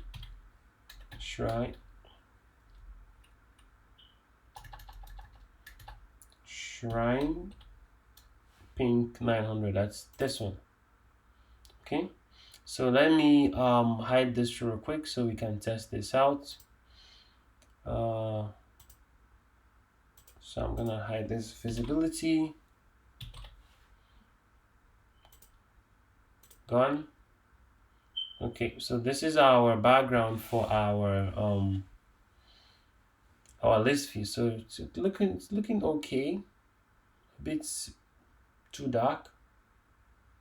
bit too dark. So let's go ahead and fix that. So copy this color, copy, and then we're gonna go Google that color and find a brighter value for it. I'll click the first one. So this is gonna show us. Wait, was this? Nope, not this one.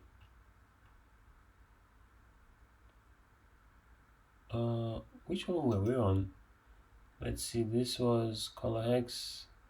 You know what? Let's search it here.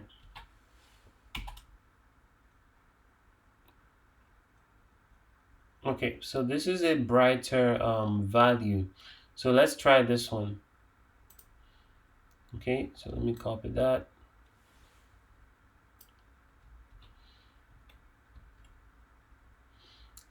And then we're gonna go to our screen 9 on the background for our list view. On the background, and we're gonna paste that in. Okay, yeah, that's a much better contrast. All right. I don't think we should make it brighter. I think this is good. So now we're going to now this is done. We're just going to, you know what, let's leave it like this. This will be made visible again in code. Okay. So this is our current design. The next thing we're now going to do is to set up our list view to show this our beautiful design post cell. It's going to show this. Let me make sure we have everything designed. Yeah, everything is designed.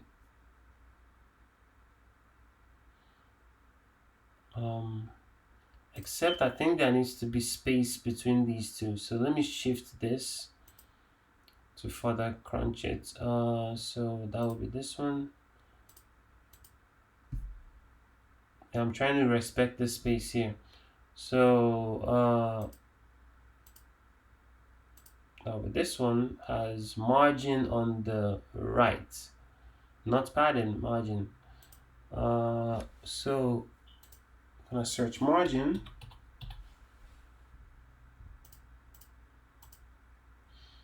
Margin right, margin right, that's this one.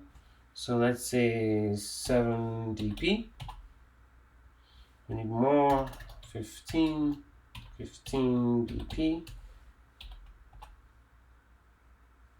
A little more, about 18 dp. How does that look? A little more. Let's make it.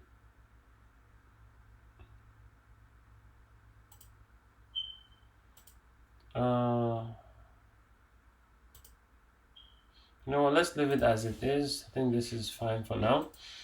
Okay, so this is our design. Now let's dive into code. So the next thing we're going to focus on now is designing the table view. Sorry, the list view. I keep confusing it with the name on iPhone, which is on iPhone it's called table view. Anyways, so we're on Android. So on list view here, we're gonna now work on making it work inside the code. So we already have our, where is it? We already have our list view brought in. So the next thing we should do is to set up an adapter, if you remember. And setting up an adapter, we're going to need a data set. So let's set up that data set first before we build in the adapter. And since this app is a social app that deals with social bank,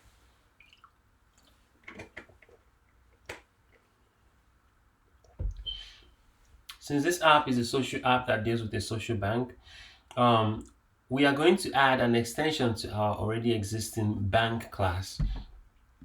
That means this bank class we already have under our utils folder.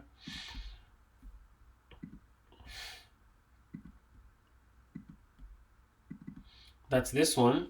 So if you remember, this bank class had details like name, address, account status, bank balance, transactions. So we're going to add an extension to this bank class that is going to contain posts.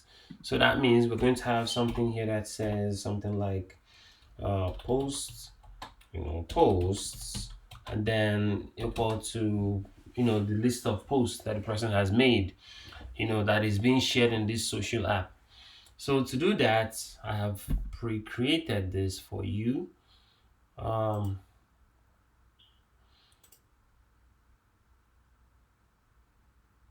Where is it?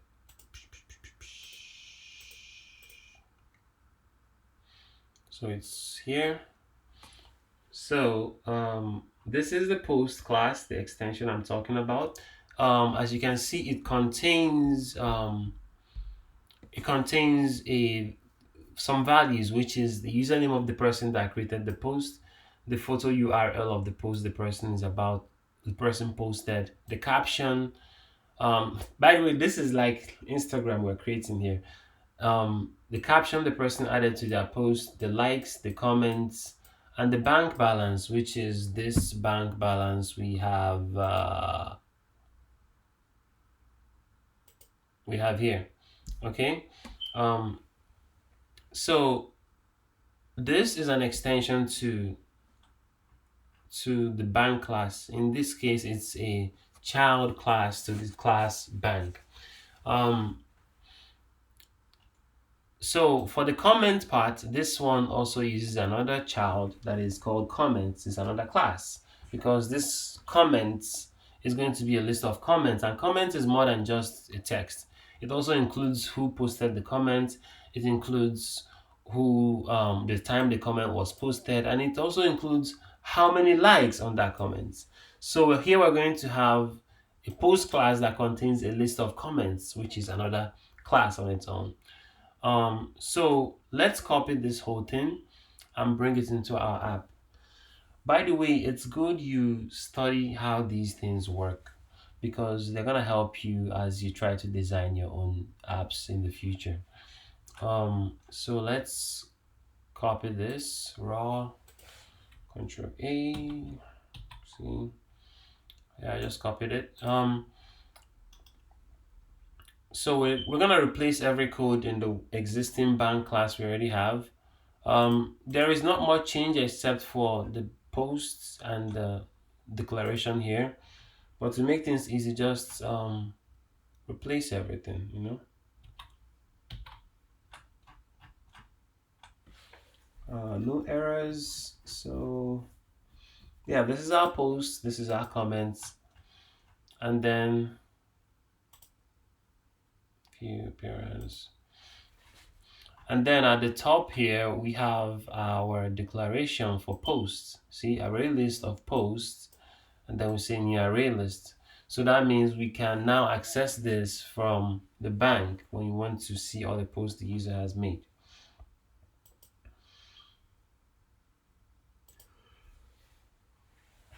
All right, so next, let's go ahead and create a list of posts.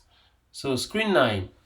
To keep things simple, we're not going to initialize a bank here. We're just going to initialize an array list of posts and use that instead, just to keep things focused. But in the real world, you probably want to grab these posts from the user profile directly, in this case, the user's bank. So, array list of posts. Array lists of posts. Oh, by the way, there is also the Kotlin alternative to this, which you can find. No. This bank, I didn't create a Kotlin for it because I want you to be used to interpreting I want it to be used to, being able to call Java from Kotlin, vice versa, and call Kotlin from Java. So that's why we didn't create a Kotlin version for this bank class. You can completely use it the same way, no difference. This is Java. Yes, you can call it just like this from Kotlin, no problem. So array list of bank, this we're gonna call this posts. this will be equal to, we're not going to initialize it here. Over here, we're going to initialize it, posts equal to new array list. Okay, then we're going to create a function that is going to load up this array list for us. I'm going to minimize this set click listeners for now. So let's see, view, appearance, enter presentation mode. Okay, so here we're going to create a function that is going to preload some fake posts that we're going to use for this demonstration. So public void create fake posts. All right. So the first thing we're gonna do is post. I'm gonna call this one post A. Post A.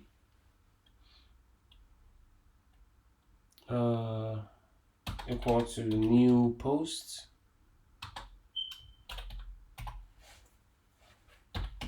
And then I'm gonna do the same thing for like 6 times or 5 times. Wait, let me see how many URLs we have. Then based on that, we'll determine how many times we do it. 1, 2, 3, 4, 5. Okay, we're gonna do it 5 times. So post A, post B, 1, 2, one more. So post A, B, C, D, E. All right, so we created 5 posts. So now let's preview this post. So post A,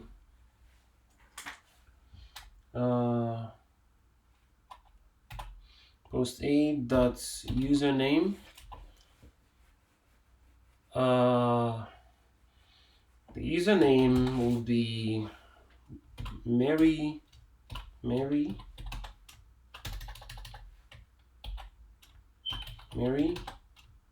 Goblin,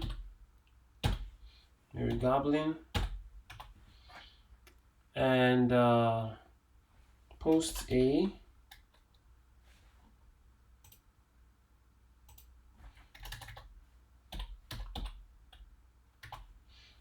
dot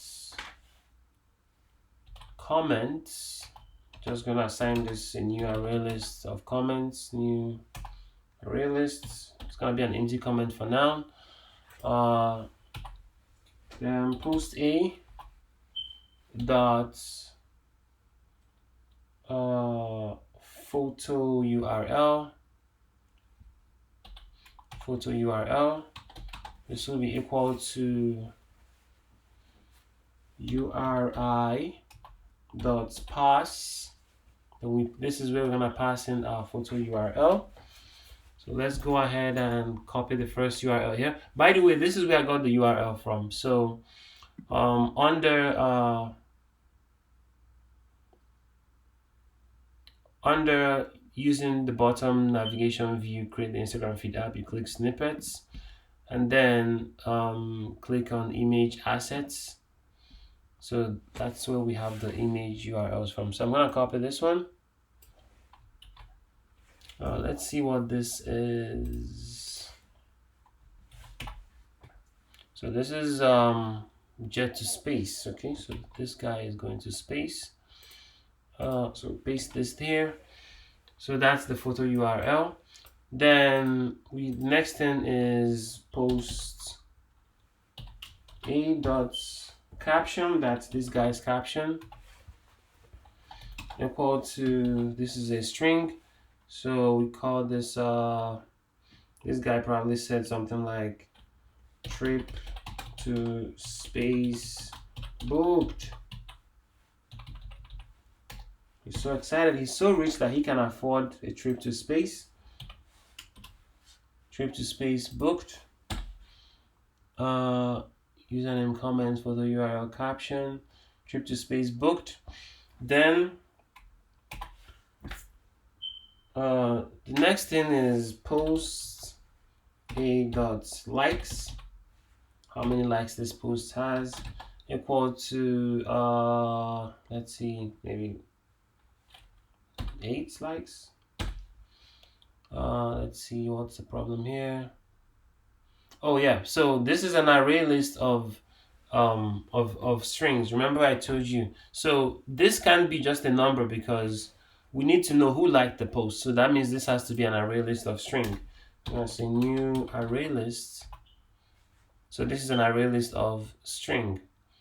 See that? So it's gonna contain names of people that like them, not exactly like counts. If you want to know the amount of people that have liked the post, you simply say post a dot something like post a dot likes dot size.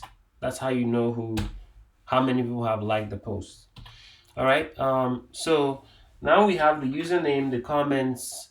Then we need the balance. That should come probably after this caption. So post a dot balance. That's the amount, the person's bank balance after they made this giant purchase. So balance,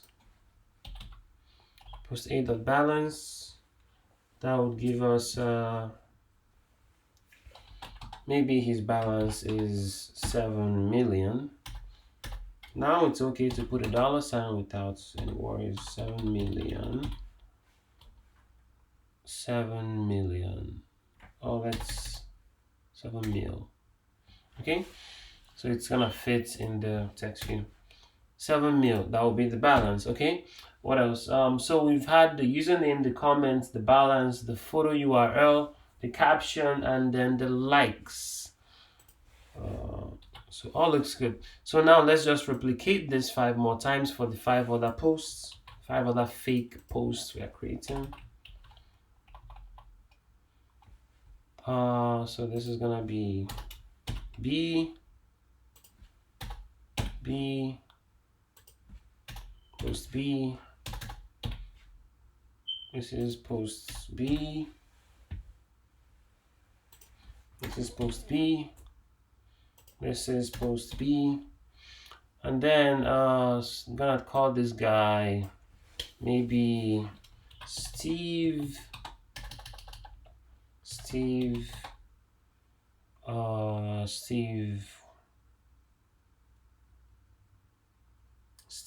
Happy. Steve Happy is his name. Steve Happy. All right. And then his image assets. And then this is his purchase. Let's check out what the picture is. Okay, it's a Lambo. Okay. So I'm gonna put the URL there.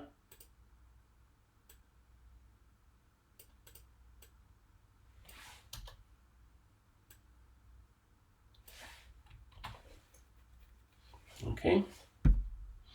Photo URL setup. So his caption, just got this baby. Okay, everybody in this app is very proud of their bank balance and their purchases, and his bank balance is 24 million. Okay, then next one is post C. Post C. I'm pretty much pre-filling these objects here so that we can add them into an array list that we're going to use in our table view. So post C.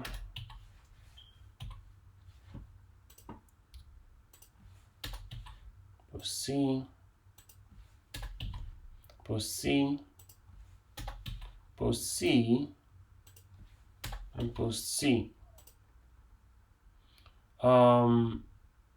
So this one is done, this one is done, this one is done.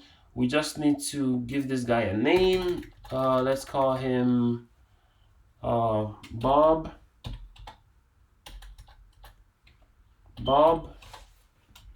Wiggins. Wiggins. I think I need double G. Bob Wiggins. All right, and then the purchase he made is probably going to be, let's see what it is. So that's the third guy. So he bought a yacht. Okay. Okay. So copy that. Let's paste the URL here. Let's see.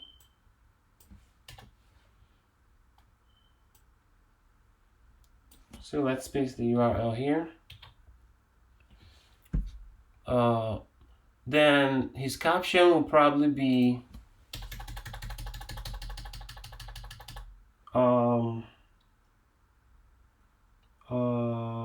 let's see, new levels for my parties. New levels for my parties. And then his balance would be, someone like this is probably very rich, so his balance should be maybe a billion, 1.5 billion, maybe 1.5 billion, because that's a very, very luxurious yacht. All right, likes, balance done, caption done, photo URL, comments, and then his name. So on next, we're gonna bounce into post D. Post D.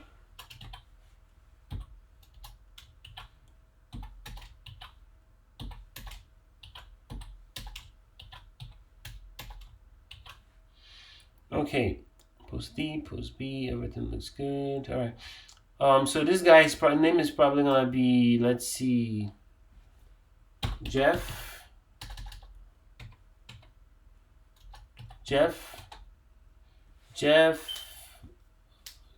Mark.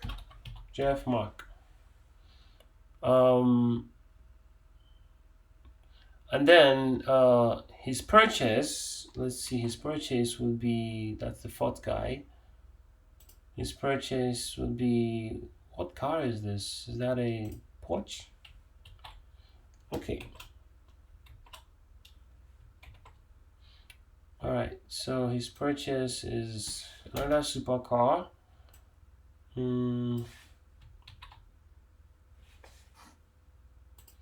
Looks like I've been forgetting my semicolons.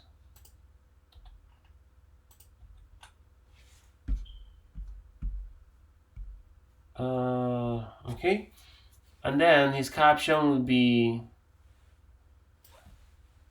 this should keep me fast. This should keep me fast now. Okay, I'm trying to think proud like these guys would think if they actually were in this kind of app. All right, so Jeff Mark, he purchased a Porsche. This should keep me proud. This should keep me fast. Now is his caption. Balance 1.5 billion, and then likes. Okay, then lastly is post E, which is the fifth post. And then his name would be let's see, it's hard to think of names sometimes. Andrew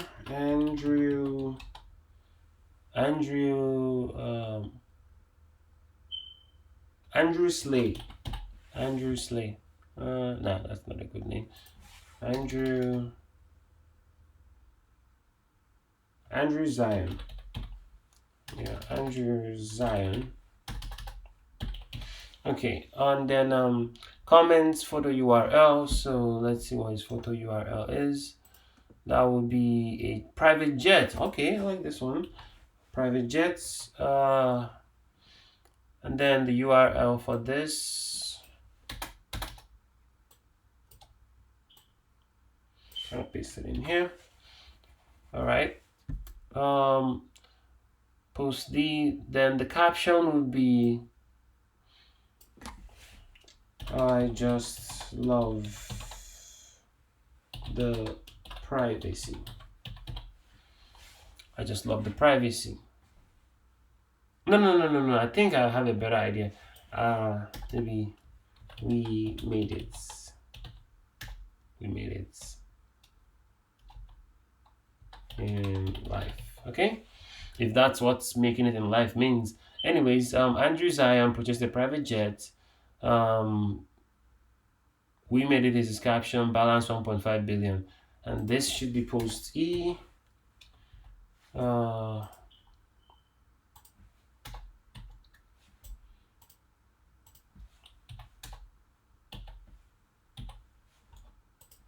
And this should also be post E. This should also be post E. This should also be post E. And this should also be post E. Alright, post E, making sure these are correct. D, C, B, A. Okay, Mary Goblin, all these are correct. No duplicates. Okay, and then his balance would be 64 million. 64 million. 64 mil. 64 mil. All right. So now we've created these fake posts. Next thing we should do is to add these fake posts that we've populated to this list of posts. Okay. So let's do that. So posts.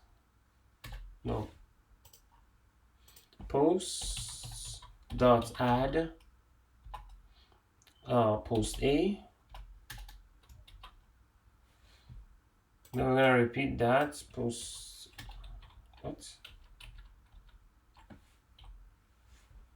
So post dot add post A. I think I deleted something along the way that I shouldn't have. Where is my closing parenthesis? Didn't I have one? Oh man, let me make sure it's still there. View, appearance.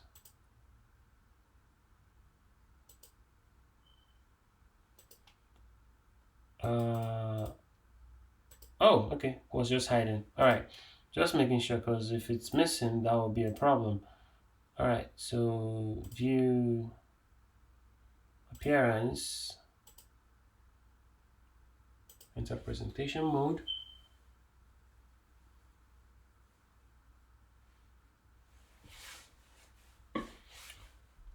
And then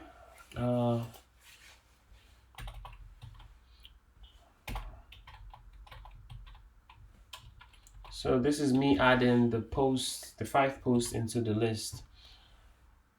So this would be C, this would be D, this would be E. Post A, B, C, D, and E. All right. So this is done. Post A, B, C, D, E. Okay, so these posts are now in the list. The next thing we're gonna do now is run this code. Create fake posts. Can't forget this, very important. All right, create. Okay. So now the code has been executed. So the next thing we should do now is to set up our ListView adapter. This is what we went over the last time. The major difference this time around is that the ListView is going to have clickable stuff. It's going to have clickable items in it, and much more widgets within it. So this is our ListView. Let's go ahead and bring in the adapter. So from last time we had on phase 8 we had the snippets for list views, and then we imported this animation library, and then we had the full list view implementation template. So I'm gonna click on Java. You can click on Kotlin if you're in Kotlin. I'm gonna copy everything here. mainly this one for now. Let's start with what do we have up here?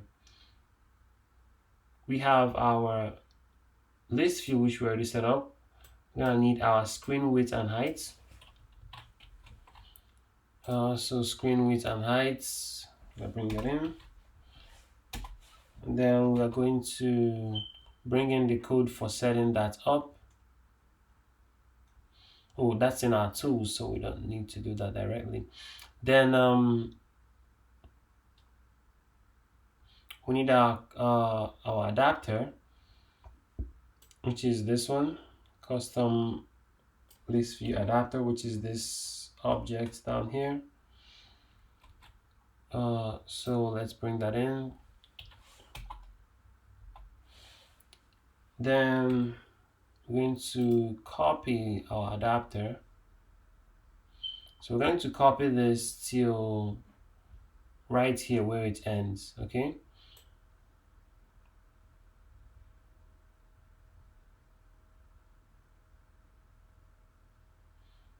So that's, oh my God, I just missed it. So that's the code for our adapter, copy. Then go back to our code. No, I'm gonna need this. Go back to our code and paste this below our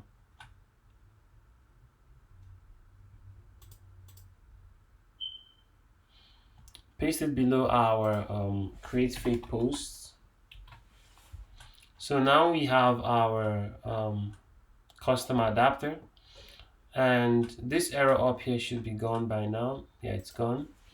So let's go ahead and fix some errors here. So this is the Haman adapter.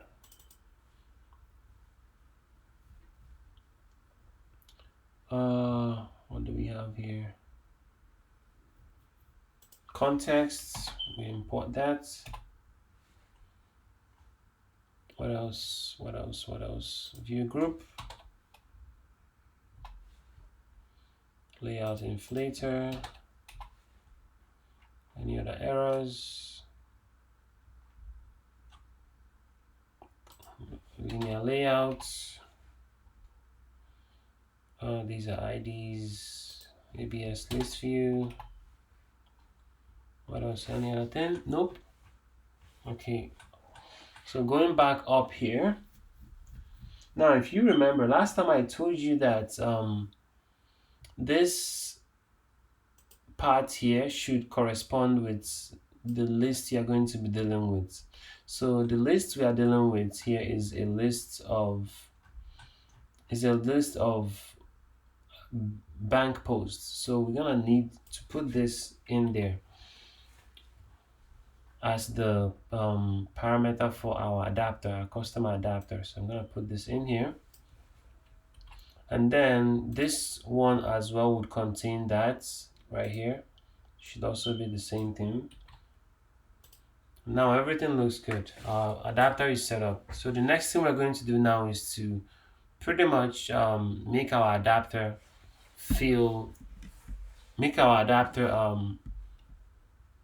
load these contents, these texts, these things, the image view, the clicks, respond to them. So let's start with the username, okay?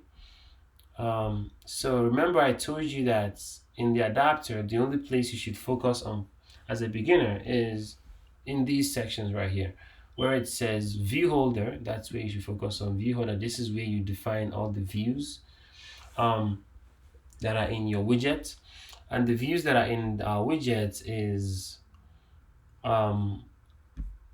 this. So this username, the image view, the like, the comments, and the balance. So for now, we're going to assign IDs to this, and then bring them in, and this one to the caption. So, so for the first one, which is the username, let's go ahead and assign an ID to that.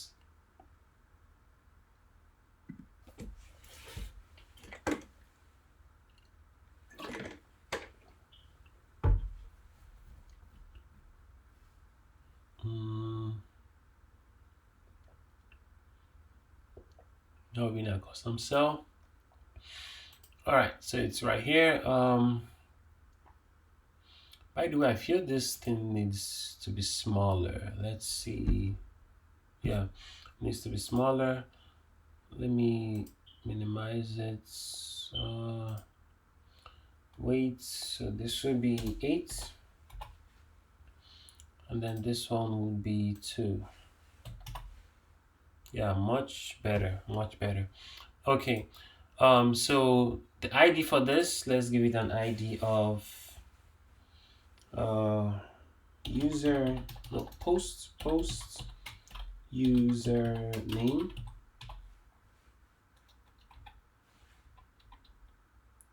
post user name. So username is post user name. I'm trying to write it down. Okay, and then this one would be post image view. So photo, the icon would be post. I'm trying to write it down. It's always good to write it down, especially when you have a lot of them. Image, post image view. All right, and then this one, which is the caption, I'm gonna give this an ID of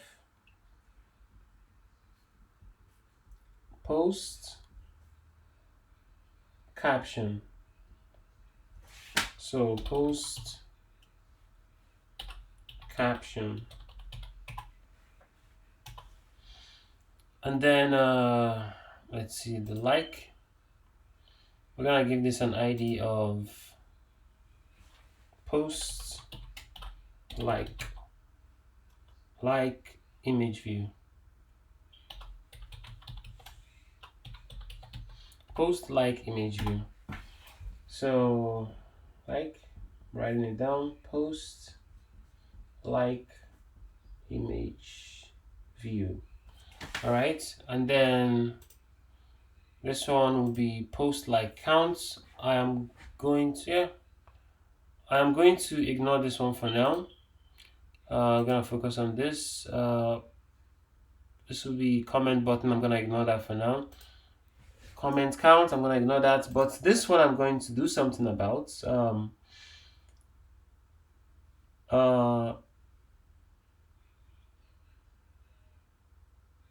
Yeah. So this would be user balance, user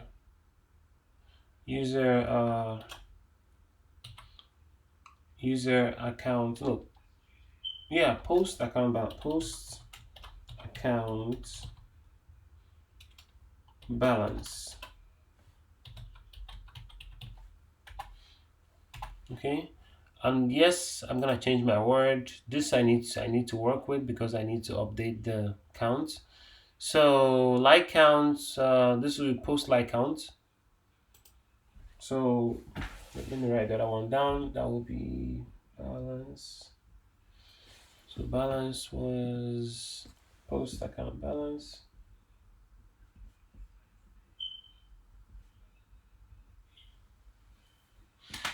All right. So this one, yeah. So this is now gonna be post like count. Post like count.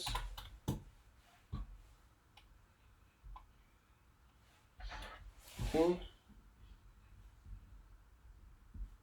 Writing it down. Post like count. All right, I'm gonna ignore the comments part just to keep things simple. All right, so everything looks set. Let's see.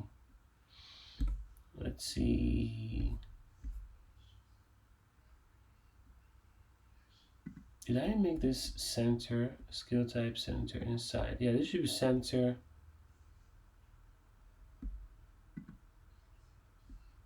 I let me see, center. Okay, this should be center. Just that it kind of still looks big. Okay. Maybe I should increase the margin a little bit. Oh, you know, I'll leave it for now. So, this is fine now. Now let's go ahead and use these IDs we just created. So over here on view holder, this is where we define every view we want to manipulate or click. So the first one was our username, which was username text view. Username text view, and then the next one was our image view, which was image view. This was post image view, and then the next one was a caption.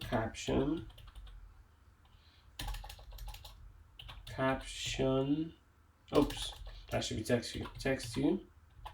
So this will be caption text view. And then the next one is like, which is a text view as well. No, like button, that was an image view. So image view, like image view. And then the next one is our balance text view. So text view, balance text view. And then the next one is our like count. That will be another text view. Like count text view. All right, so username text view, post image caption, like image view, balance text view, and then like count balance text view. This should come after. And like counts. All right. So now we've defined all the views we want to manipulate. Let me just confirm that the like is an image view. Yes, it is an image view. Okay. So now we have all the cells we want to manipulate. I don't think we're gonna be needing this. So now this is done. We'll move on to the next function here, which is get cell layout. This is where we define the cell that we are working on, and this is the post cell. This one. So post cell, so this is where we say post cell. Post cell, okay? Arrow.layout. It's a layout. It's not a drawable, it's not an image, it's a layout. It's a file, layout file. So post cell. And then next one, move on to the next one, which is initialize cell children. This is where we initialize all these views with find view by ID. But in cells of ListView is different because we have to say find view by ID under this view holder. So we say view holder dot, in this case, view holder dot username. That's the first one above there. Equal to, this is a we really don't need this casting. So view dot find view by ID dot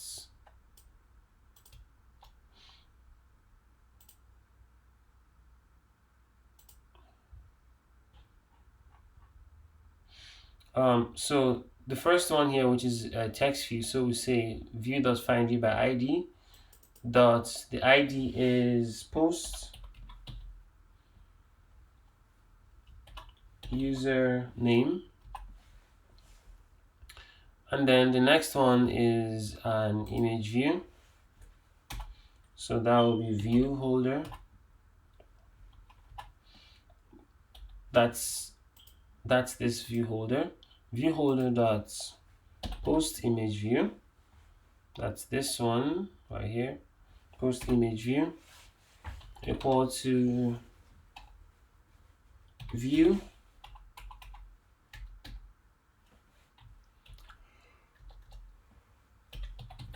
dot find view by ID. What is going on here? View dot find view by ID. Then r dot ID dot, the ID is post image view. Then the next one is our caption. So we say view holder dot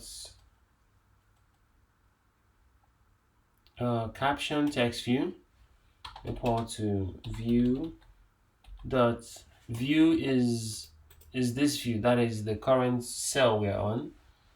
View dot find view by ID r dot, you must say view dot, otherwise it's gonna do find view by ID in the whole screen, and that's gonna cause error. So you really need this view in this in text in list views. R dot find view by ID. Oh, r dot ID dot this is caption, r dot post caption. All right, then the next one would be like. So view holder dot like count text view. No, dot like image view. View holder dot like image view equal to view dot find view view dot find view by ID r dot ID dot, that should be like image view. That's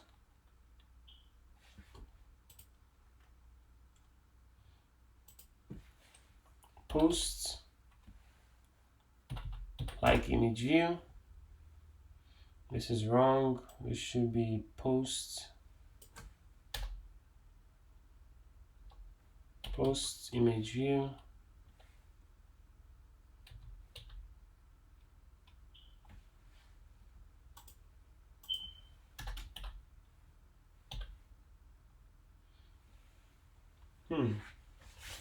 Let's go check what's going on. Appearance.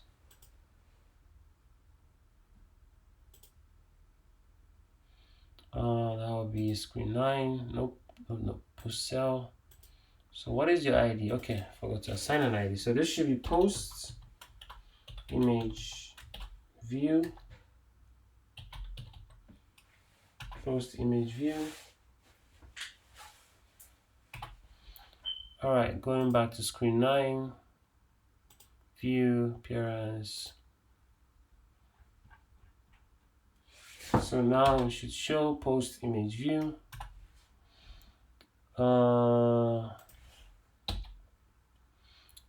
Then next, view holder dot balance text view equal to view dot find view by ID r dot ID dot balance dot post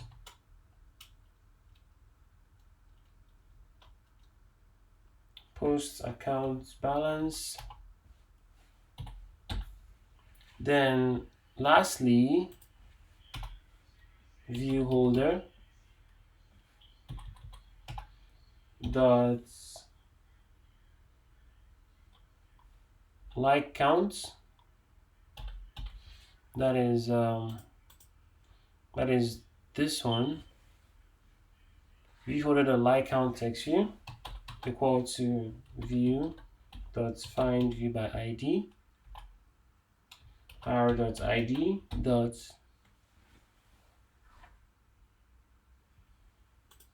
r.id dot that should be posts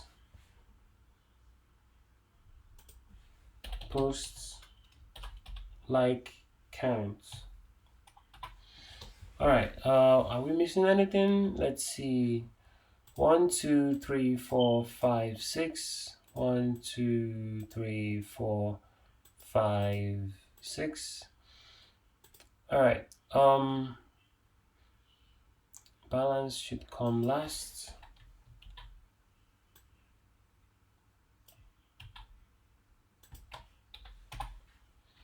So we have username text view, post image view, caption text view, like image view, username image view, post caption like counts, post like counts, balance. Okay, all looks right. So now we are done with initializing the cell children. The next thing we're going to do is adjust cell size. So from what we are seeing here, it looks like the cell should be 1/3 of the screen. So here we change the height factor to 3 because we want it to be 1/3 of the screen. And that's it. So we move on to the next one, customize cell appearance. So this is where we set all the values that we want on each cell. So to customize cell appearance, what we do is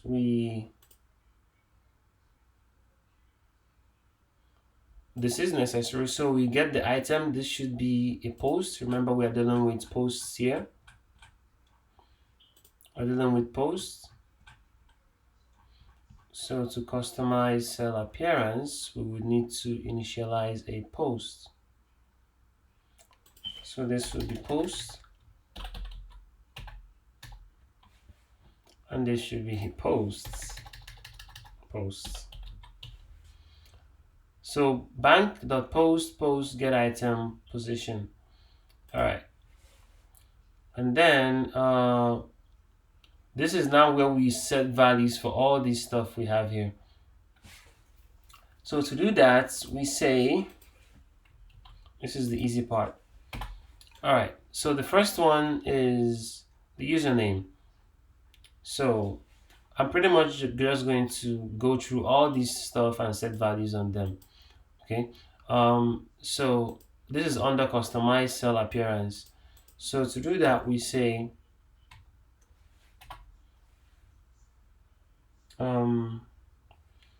view holder dot posts dot username dot set text.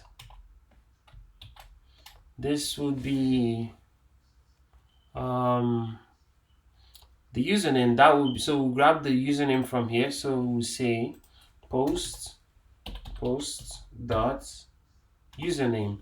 Remember, this is coming from the list that we are dealing with in this list view. So post dot username. Then the next thing we're gonna do is set the image view. So in this case, we use Picasso. If you remember, we downloaded Picasso in a previous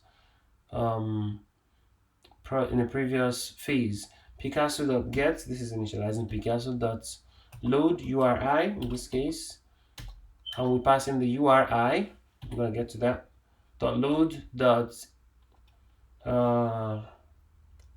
fit is necessary for large images. Fit.into, and then we pass in the image view that we want to pass this image into, and that would be this one, view holder.post image view. So we pass that into Picasso. So for this part where it says Picasso.get.load, this is where we pass in the image URI or the image path, depending on what we're working on. So here the image URI would be, if you remember, we had a value URI value here, so that's what we're gonna pass into photo URI, and then we also loaded values into it at the top here when we loaded the URIs, if you remember. So Picasso.get.load.fit.into load the URI. We say URI. No, we say post.photo URL. Okay, so Picasso.get.load photo URL .fit into image. Remember, I said this is necessary, especially when you don't want the app to crash out of excess image data on memory. This is necessary. Also very, very essential if you're working with list views. All right.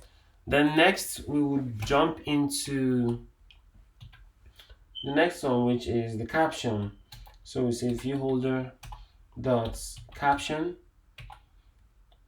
dot set text, and then the caption will be post, that is this post, the current index we are on, post dot caption. It's really that simple, because we do have a caption option in our declared where is it, in our bank post object.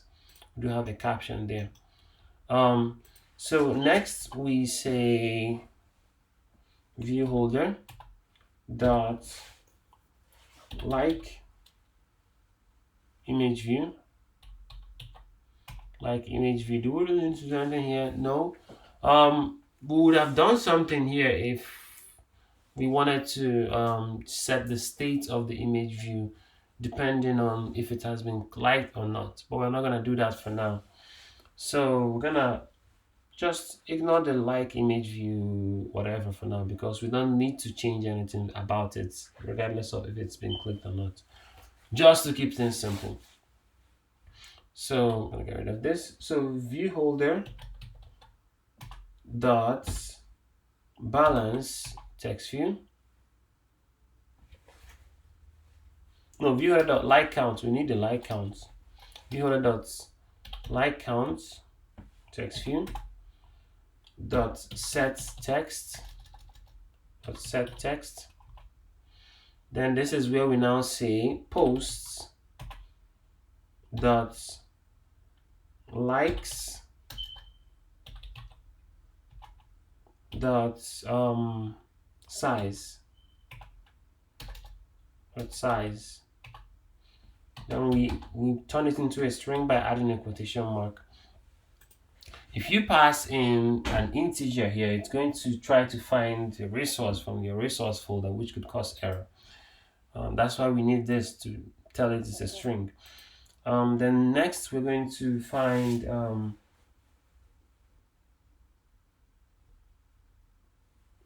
we're going to set the balance onto our post.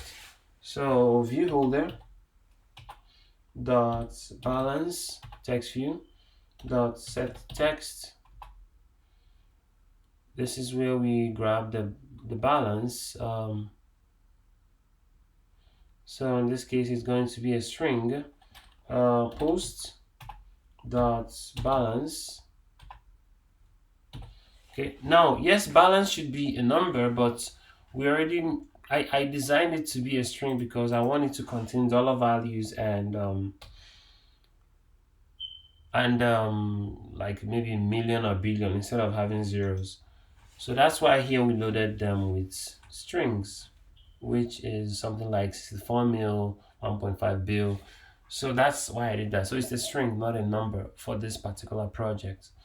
So we now have username sets, we have image sets, we have the caption, we have the like count TV, we have the balance text view done. All right, so that's looking good. So now we've customized the cell appearance. Okay, now that part is done. We'll move on to the next one, which is adding listeners for children. Okay, So to add listeners for children, we simply follow this sample here. First of all, we're gonna need to um, add a tag that we're gonna use to recognize our view later on down the line. And that tag can come in form of this. So you say pretty much something as simple as index.hashcode, and then this would be the let me do it. So view holder dot, in this case we want to add click listeners for our like button. Okay, view holder dot like image view dot set tag. Okay, so this is the one we're gonna use, the one that we can pass in a key and then an object tag. So the key is going to be something very simple like index.hashcode, because it only takes an integer, so we can't just pass in a string, but we can pass in the strings hash code, which is kind of like a hack, good hack. Then we pass in the object in this case, which is the position of the button in the hierarchy. That way we can know where we are dealing with. So so we say index as the key, in quotes, index dot, it doesn't have to be index, it can be anything really that has a good hash code. Index.hashcode, comma, and the position of where we are on in this hierarchy of the list, passing position, position. So now this is done. The next thing you can now do is simply call this dot set on click listener. So you say view holder dot like image view dot set on click listener, new on click listener. Let me simplify it by using lambda. Come on, place lambda. Okay, so so inside here we pull out that position. We need this position inside here. So to pull that, we simply grab the index again. We grab the index, we grab the key that we created earlier by simply calling the same thing dot hashcode, and then we get that tag, in this case the position, by saying view.getTag, and then we pass in the index, in this case the index.hashcode. If you don't understand this, it's okay, just follow the same protocol I'm following. Eventually you're gonna understand it. So once we have that, we can now use that to work. So we now know the index of where we're on the list. So all we're going to do now is increment the like count on that post. So we need to pull the post first. So posts dot, so let's get the post we're on. So post, let's say this post, or let's say let's say clicked post. No, let's just say post to keep it simple. Post equal to posts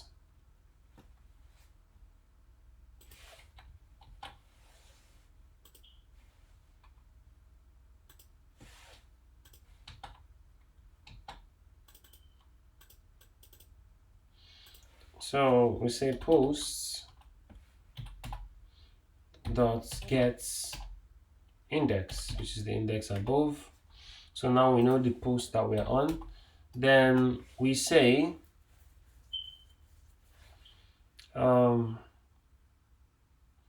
post dot likes dot add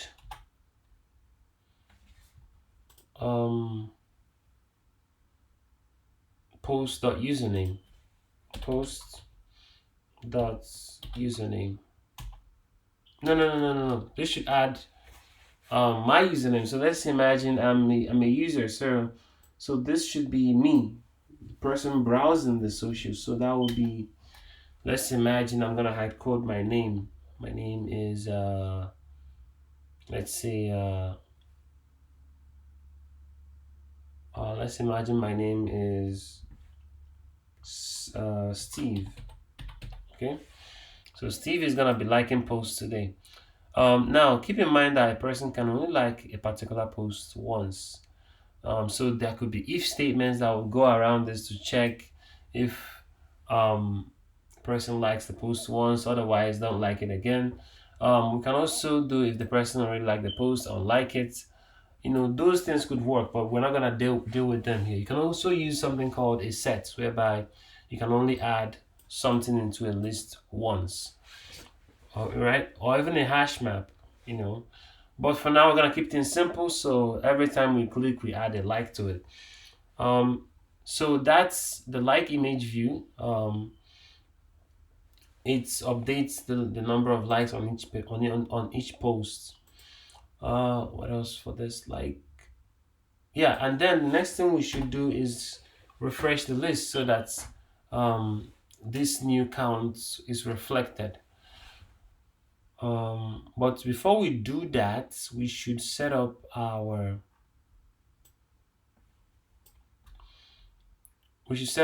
adapter. So now we've gone through all the setup, we've added listeners.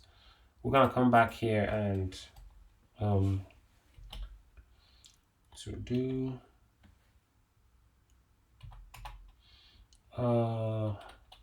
add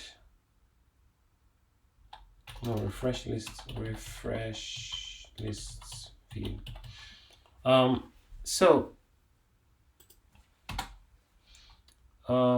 So let's go set up our list view, our adapter for our list view, because right now we've gone through all this stuff, adding listeners for our children. In this case,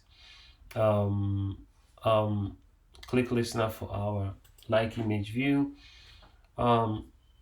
Yes, you can add a click listener to any view on Android, any view. Not just buttons, but any view. But the only thing is that buttons by default would give you a visual feedback for the click, while a regular image view may not give you that unless you customize the image view to do that. Next, before that we customize the cell appearance. We adjusted the cell size to make each cell be about 1/3 of the screen. We initialized our child views in our cell. We specified our cell, and here we we declared the variables for every view in our cell that we need to use. And like I said, you don't need to worry about these parts up here. So let's go ahead and set up our adapter. So to do that, let's simply copy this one. Remember last time this was a simple one, and then this one is the one that makes it animated.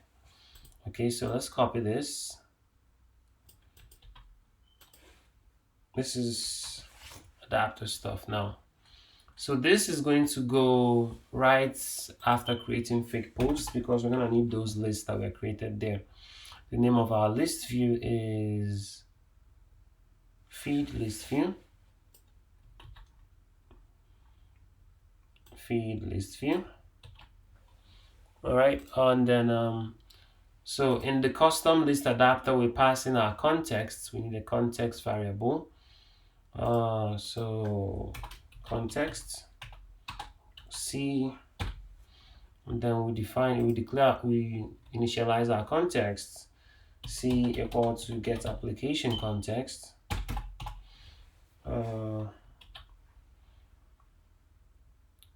So then we pass in our list for our objects, the data we're dealing with. In this case, it's the posts, which we are pre-populated inside this function here, if you remember here.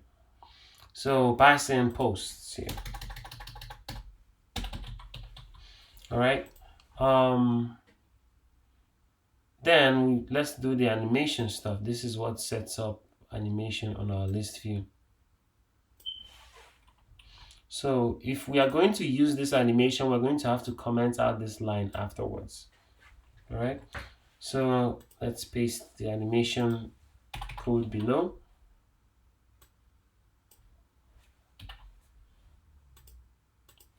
All right. Let's import this.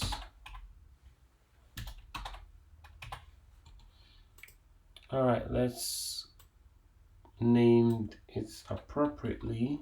This should be feed list view. And this should be feed list view. And yes, like I said, you can't have two adapters like that. So this needs to be commented out. This is the one we need because this one deals with animations. If you don't want the animation, you can uncomment this back and comment this one out. This one. All right. So with this done, everything should be looking pretty. It's now time to test, I think.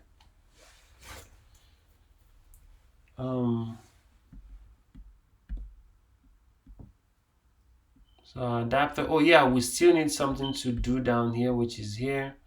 Which is to refresh our list view after every like is clicked. So we say list view. No, it's called feed.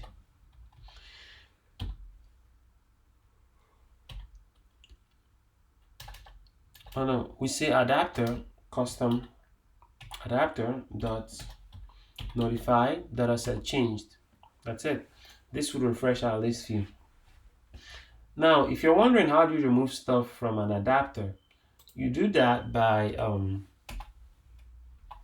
or from a list view, you do that by saying custom adapter dot remove the item location or the object. It's best if you use the item location. That's a better way if you ask me. That's how you remove an item from a list view. Using these methods I'm teaching you and these custom adapters. So and if you're wondering how you add item, custom, the same concept, custom, you call the adapter dot add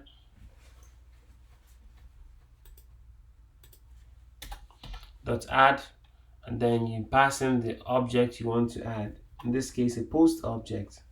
That's how you add an item to a list. You can also add an item to a specific location, just like an array list. Here, the same concept. Yeah. You can also do drag and drop, but that would require other stuff that we are not going to touch in this project. So this is done. I believe all our list view is set up now. We have the clicks working. The username is set. The image view is set with the custom URL that we loaded up here. You always have to think through all these things before you run the app, otherwise you're gonna go crazy. We have the like working, the balance, and then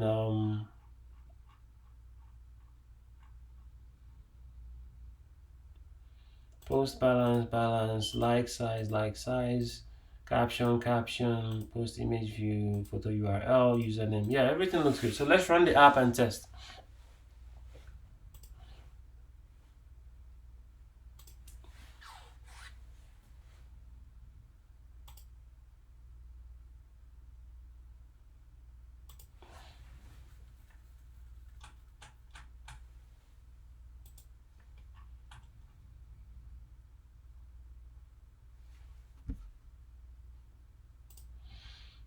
While the app is running, we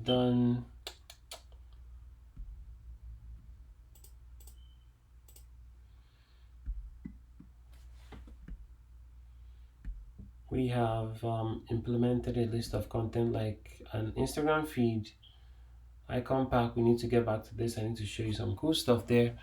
Bottom navigation view, other views, scroll views, Instagram feed app, GitHub views. Okay. So let's see how the app is looking. Okay, so bank is currently at home. Then feed. This is our feed. Looks like we need to add some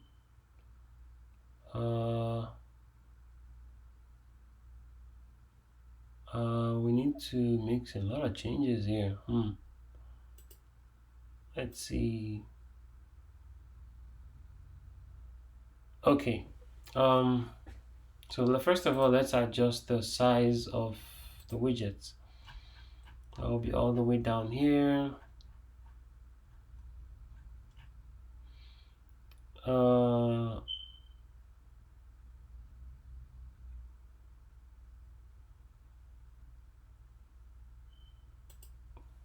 So this one should increase.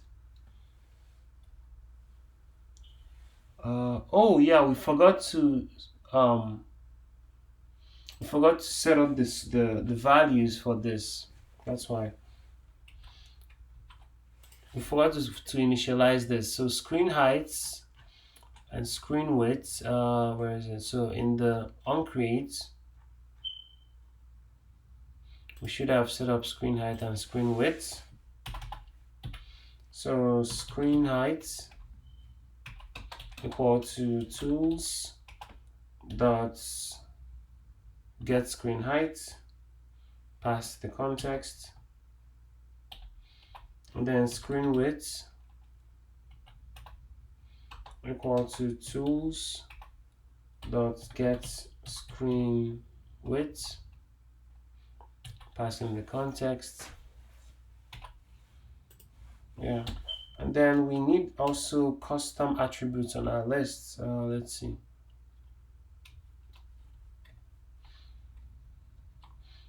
Yeah, we need some custom attributes.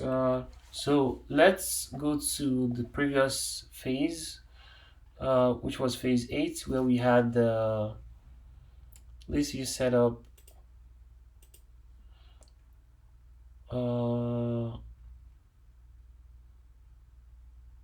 So we need these attributes. We need to add these to our list. These are custom nice attributes that's always not pretty much for me, they never disappoint. So that's what we're missing. So let's add this. We don't need the background because we already set a custom background.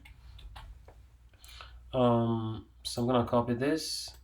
Cage clipped padding divider heights, list selector, list selector, padding and scroll bar style. So let's go to our screen 9 and then click on lists, go to XML. Okay, so let's add that below. All right. By the way, this is the code of what you see in the design. All right. So now let's run the app again and see.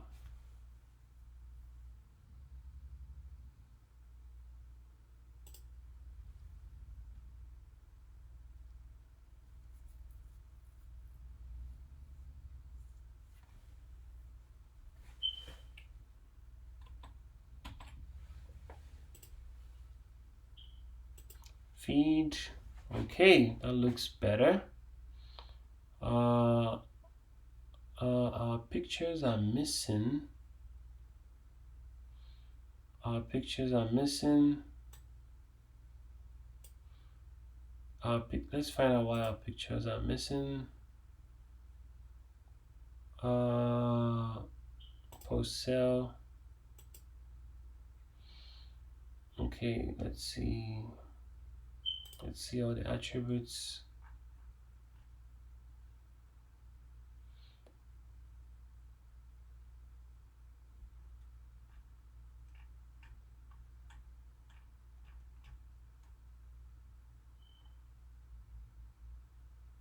Okay, yeah, so this should have been match parents. See, we all missed it. Okay, so yeah, match parents. Okay, and then now let's run the app again and see.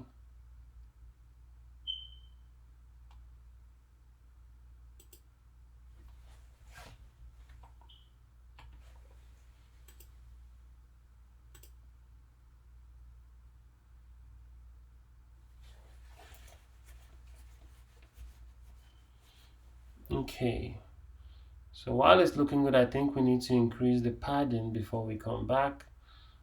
Padding needs to increase.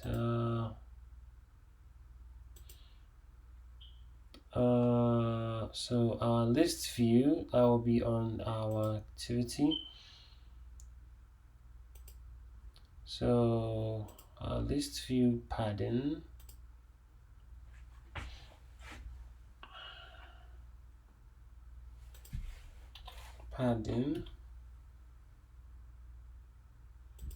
So this padding, let's make it 12. And then run the app again. Oh, and let's also make the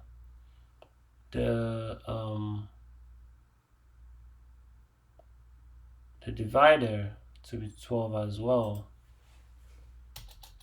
12. That way it matches the outside padding.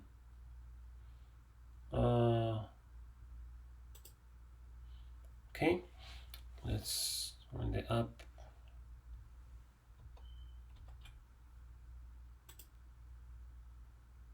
Feed. Okay, it looks better.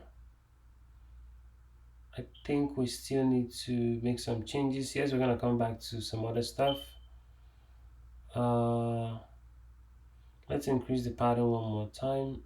Is it even increasing? Padding 15. About 15.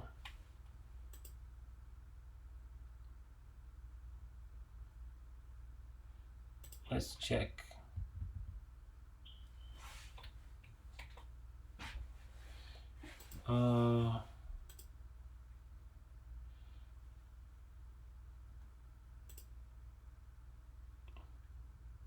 Oh, I wanted to increase this one, increase the other one. This should be 12. Yeah. Well, let's see. 15. What does it look like? Yeah, it should actually be 15 both. 15 on both sides looks okay.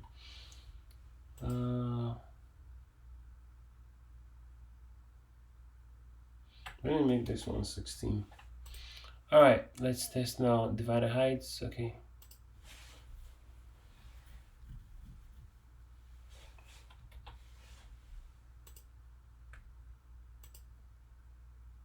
Yeah, I think that looks much better. Okay, so now now we need to probably I would have changed the tint of, you know what, let me do it right. Let me change the tint of the color of this view right here to make it a little, I know what, it's fine like this. But I would have changed I would have made this to be a little darker so that we can see the difference between this and this. Or I would have added a shade between this one and this one, but it's okay. This is good for demonstration. So this is our list of content. We are missing our likes and comments. Let's fix that. The icons are missing. So where is our screen 9?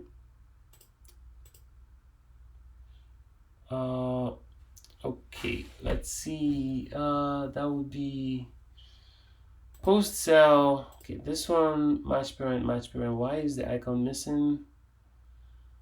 This one too. Let's find out.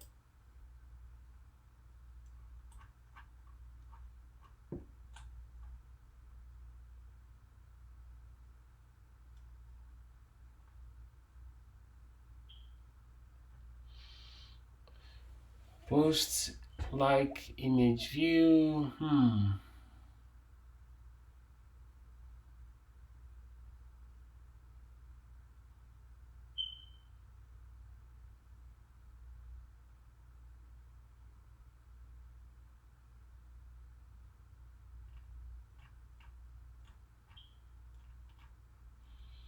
Let's see.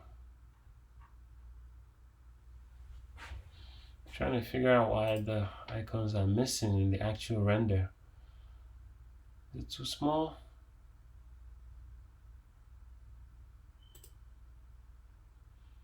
think it's too small. The space is too small.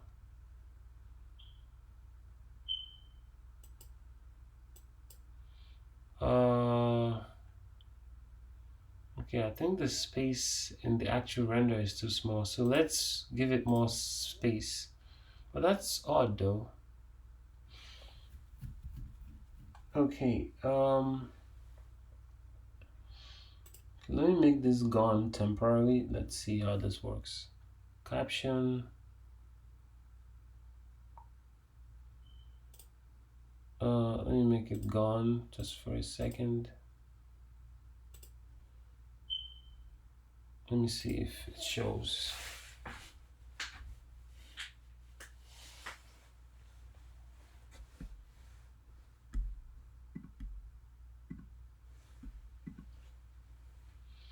Okay, so the images are still not showing. So that's not the problem.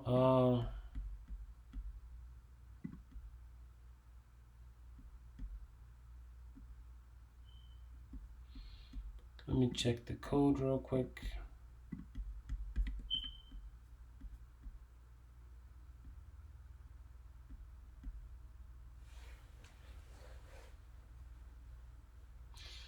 So that would be like image view. All right, let me just, that'll be our post cell. Let's see.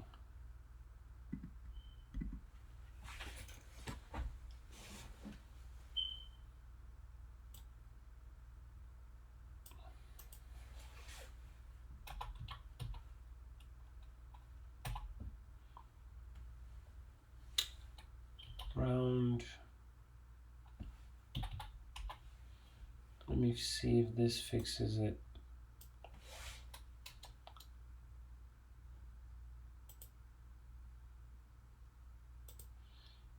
Let me check real quick if this fixes it.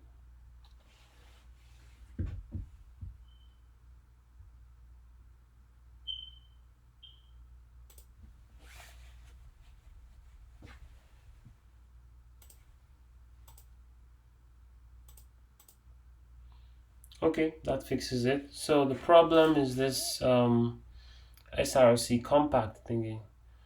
All right.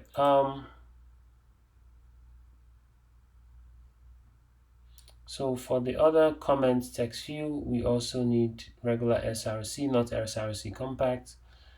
So I'm gonna copy this section and put it here for our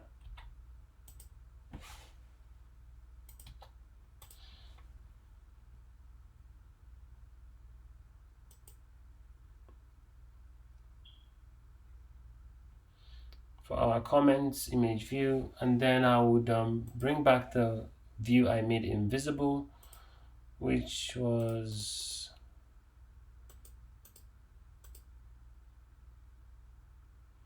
that was under post cell design, yeah, post caption. So I'm gonna bring this back to visible, and then we would run the app again.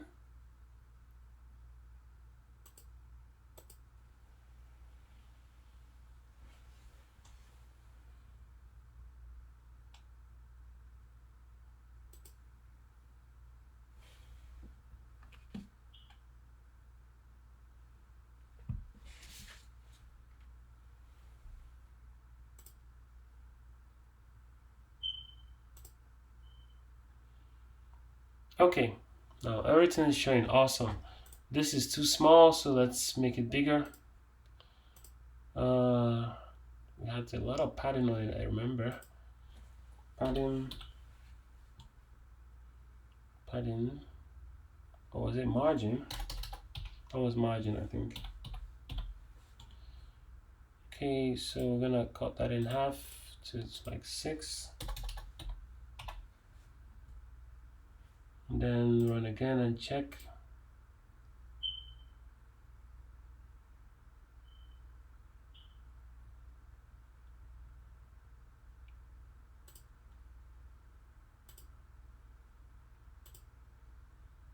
Okay, awesome. Awesome. This is beautiful. Okay, so now the comments button is still large though. But we're gonna ignore that for now. We're gonna ignore that for now. Um, Let me see if I can fix it real quick. Let's see. Scale type. Center inside. The fix for this would probably be to use a smaller icon.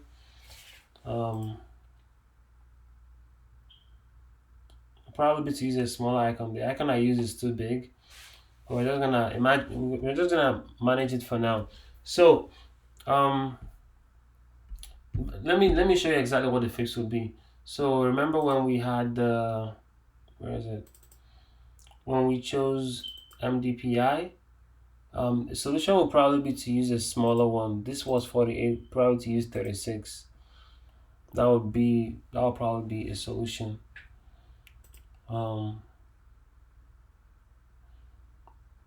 Yeah. So, but we're not gonna dive into that now.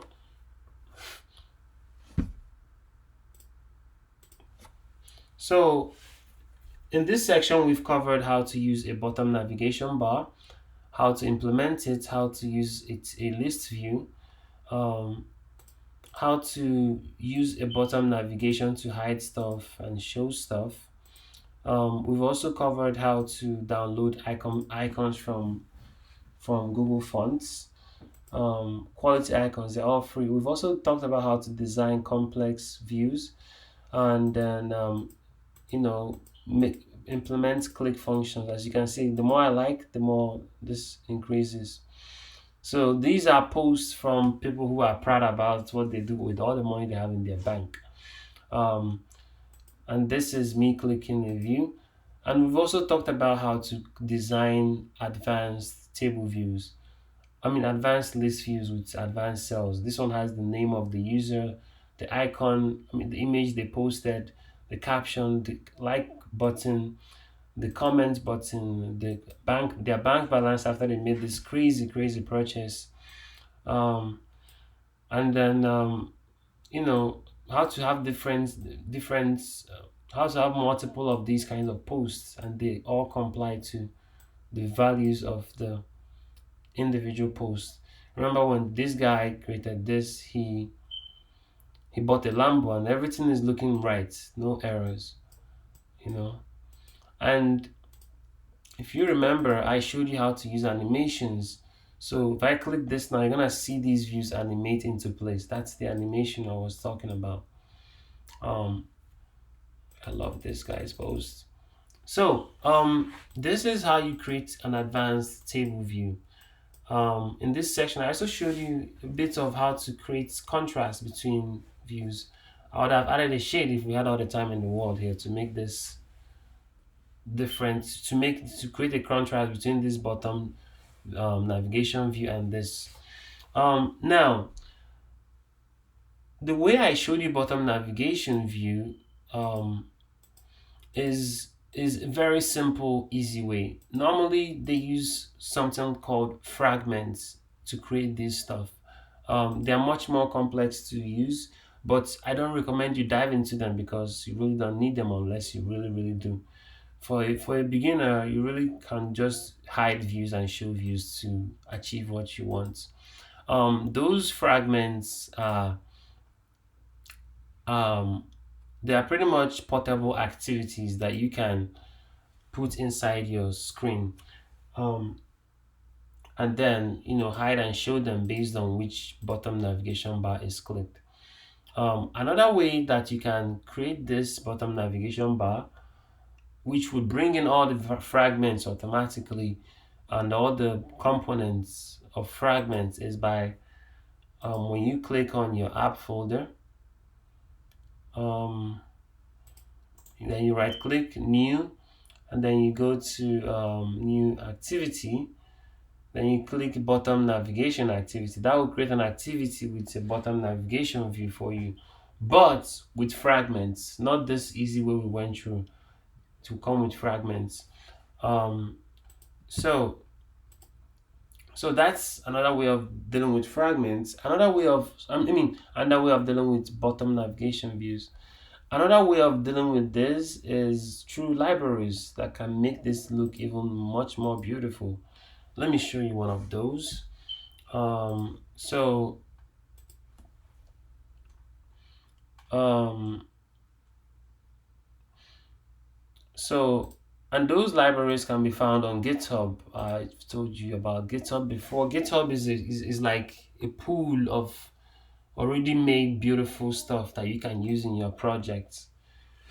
So this is a navigation view someone created, custom made, and published online that anybody can use. The same concept, except that the view is much more different.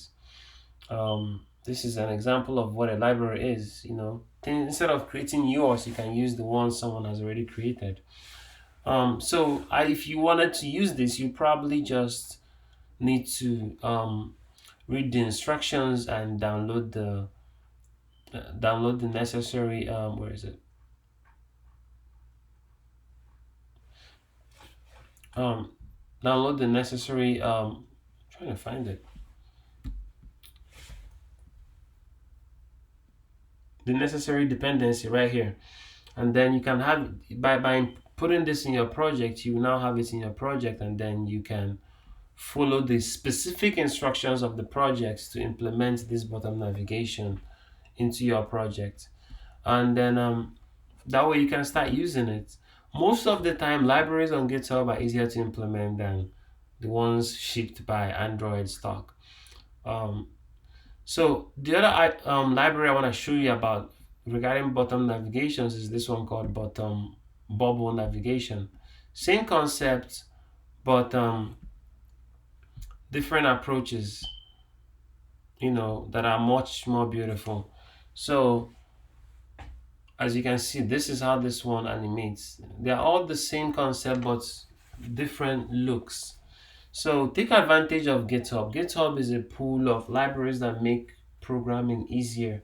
You can almost find even full projects on here, github.com, and take advantage, learn from them, study the code, see how they do their stuff, and learn from them, and also be curious. And yes, again, the implementation processes are different. You have to read the instructions for each specific project in order to know how to implement them. Um, the other thing I want to show you guys is I've showed you the how to find icons on here and how to download them, unzip them, and use them in your project. You can also download all of them and have them in your computer if you don't want to um, keep searching from Google. But I think the website is much more convenient. But you can download from here or from the GitHub page. This is around 60 megabytes. So it's up to you. Then also you can create your own icons if downloading or using fonts.google.com is not your thing. You can create your own from this Android Asset Studio. For example, you can create your own launcher icon, shapeshifters, generic icon generator, 9-patch. 9-patch is the kind of icon that comes with padding inbuilt, unique padding, and those kind of images can stretch without stretching the image itself. Rather, the image would even look much more flexible in a way. You read up on this on your own free time, 9-patch images, and see how they work. But pretty much they're images that come with their own rules of padding. So with this Android Access Studio, you can create your own images. This can be an app icon. I'm gonna set this to square, and then I'm gonna choose something random. Maybe I want to create a GPS app. Where is it? I just saw it now. Come on. Okay, maybe I want to create a battery app. Okay, and this will be the icon so far. I'm gonna change the background to something. That's too much. Something greenish.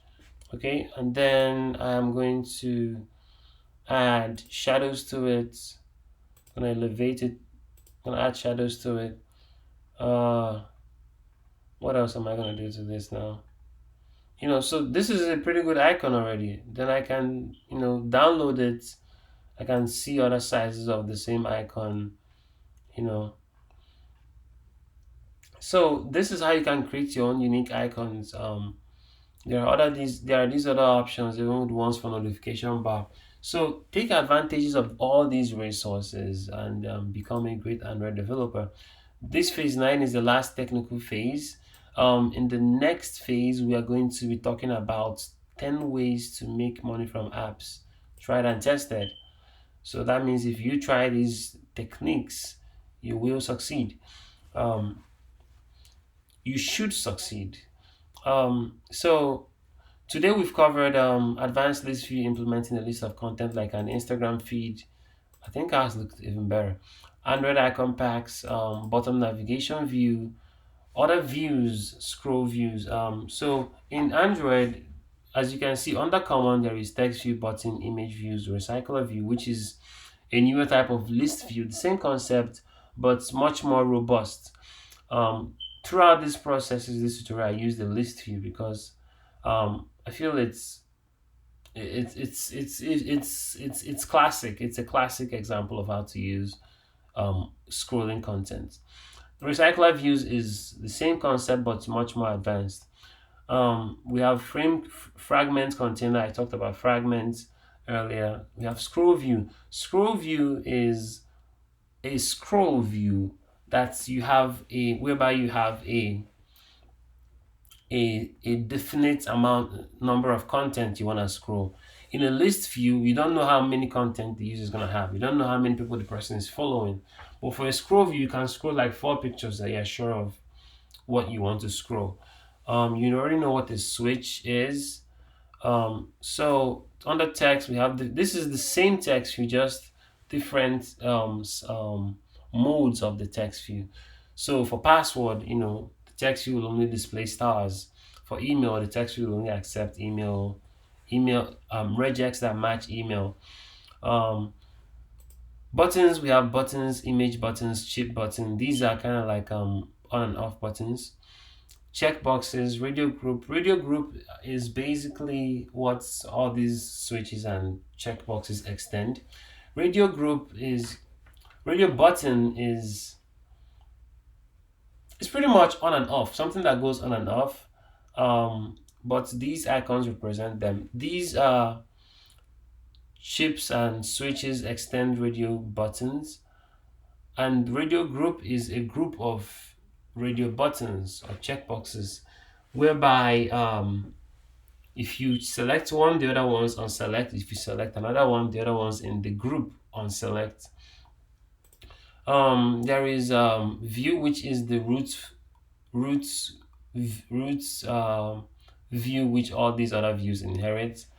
Image view, web view is a web browser basically. Video view, you know what that is, video view. Calendar view, progress bar. There is all this stuff. Feel free to dive into any of them. But I believe I've covered the most important of all of them, which is these layouts, linear layouts, frame layouts, and list view. Space is like a view, but it's invisible. It's just a view. So you find yourself using space a lot too. I use it a lot. The other thing that you are going to meet is something called I think it should be under legacy. Grid view. Grid view is a list view, but in a grid format.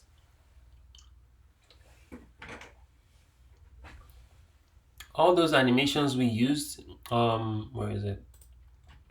All those animations we used here, they work on a grid view.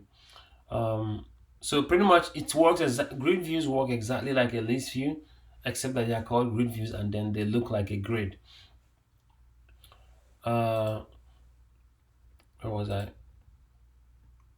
So that's something to note. The recycler view integrates list view and grid view all in the same thing. Then there is maps, add view, containers, scroll view, horizontal scroll view. I already told you what a scroll view is. card view, which is card view tries to save you the work of designing a cell like this root cell by adding shadows and stuff to it. App bar layout, bottom app bar, navigation view, toolbar. Yeah, all these stuff have functions, but I think I've covered the most important that you would need. So with that said, always remember this stuff, keep these to your heart. And then in the next session, I'll teach you how to make money from apps. So we've covered this, bottom navigation view, created, yes. GitHub, yeah, I've showed you these two libraries. So with that said, in the next one, I'll show you how to make money from apps, try it and test it. Keep practicing, and remember that the best way to become a great creator is to always think creatively. And with that said, I would catch you in the next one.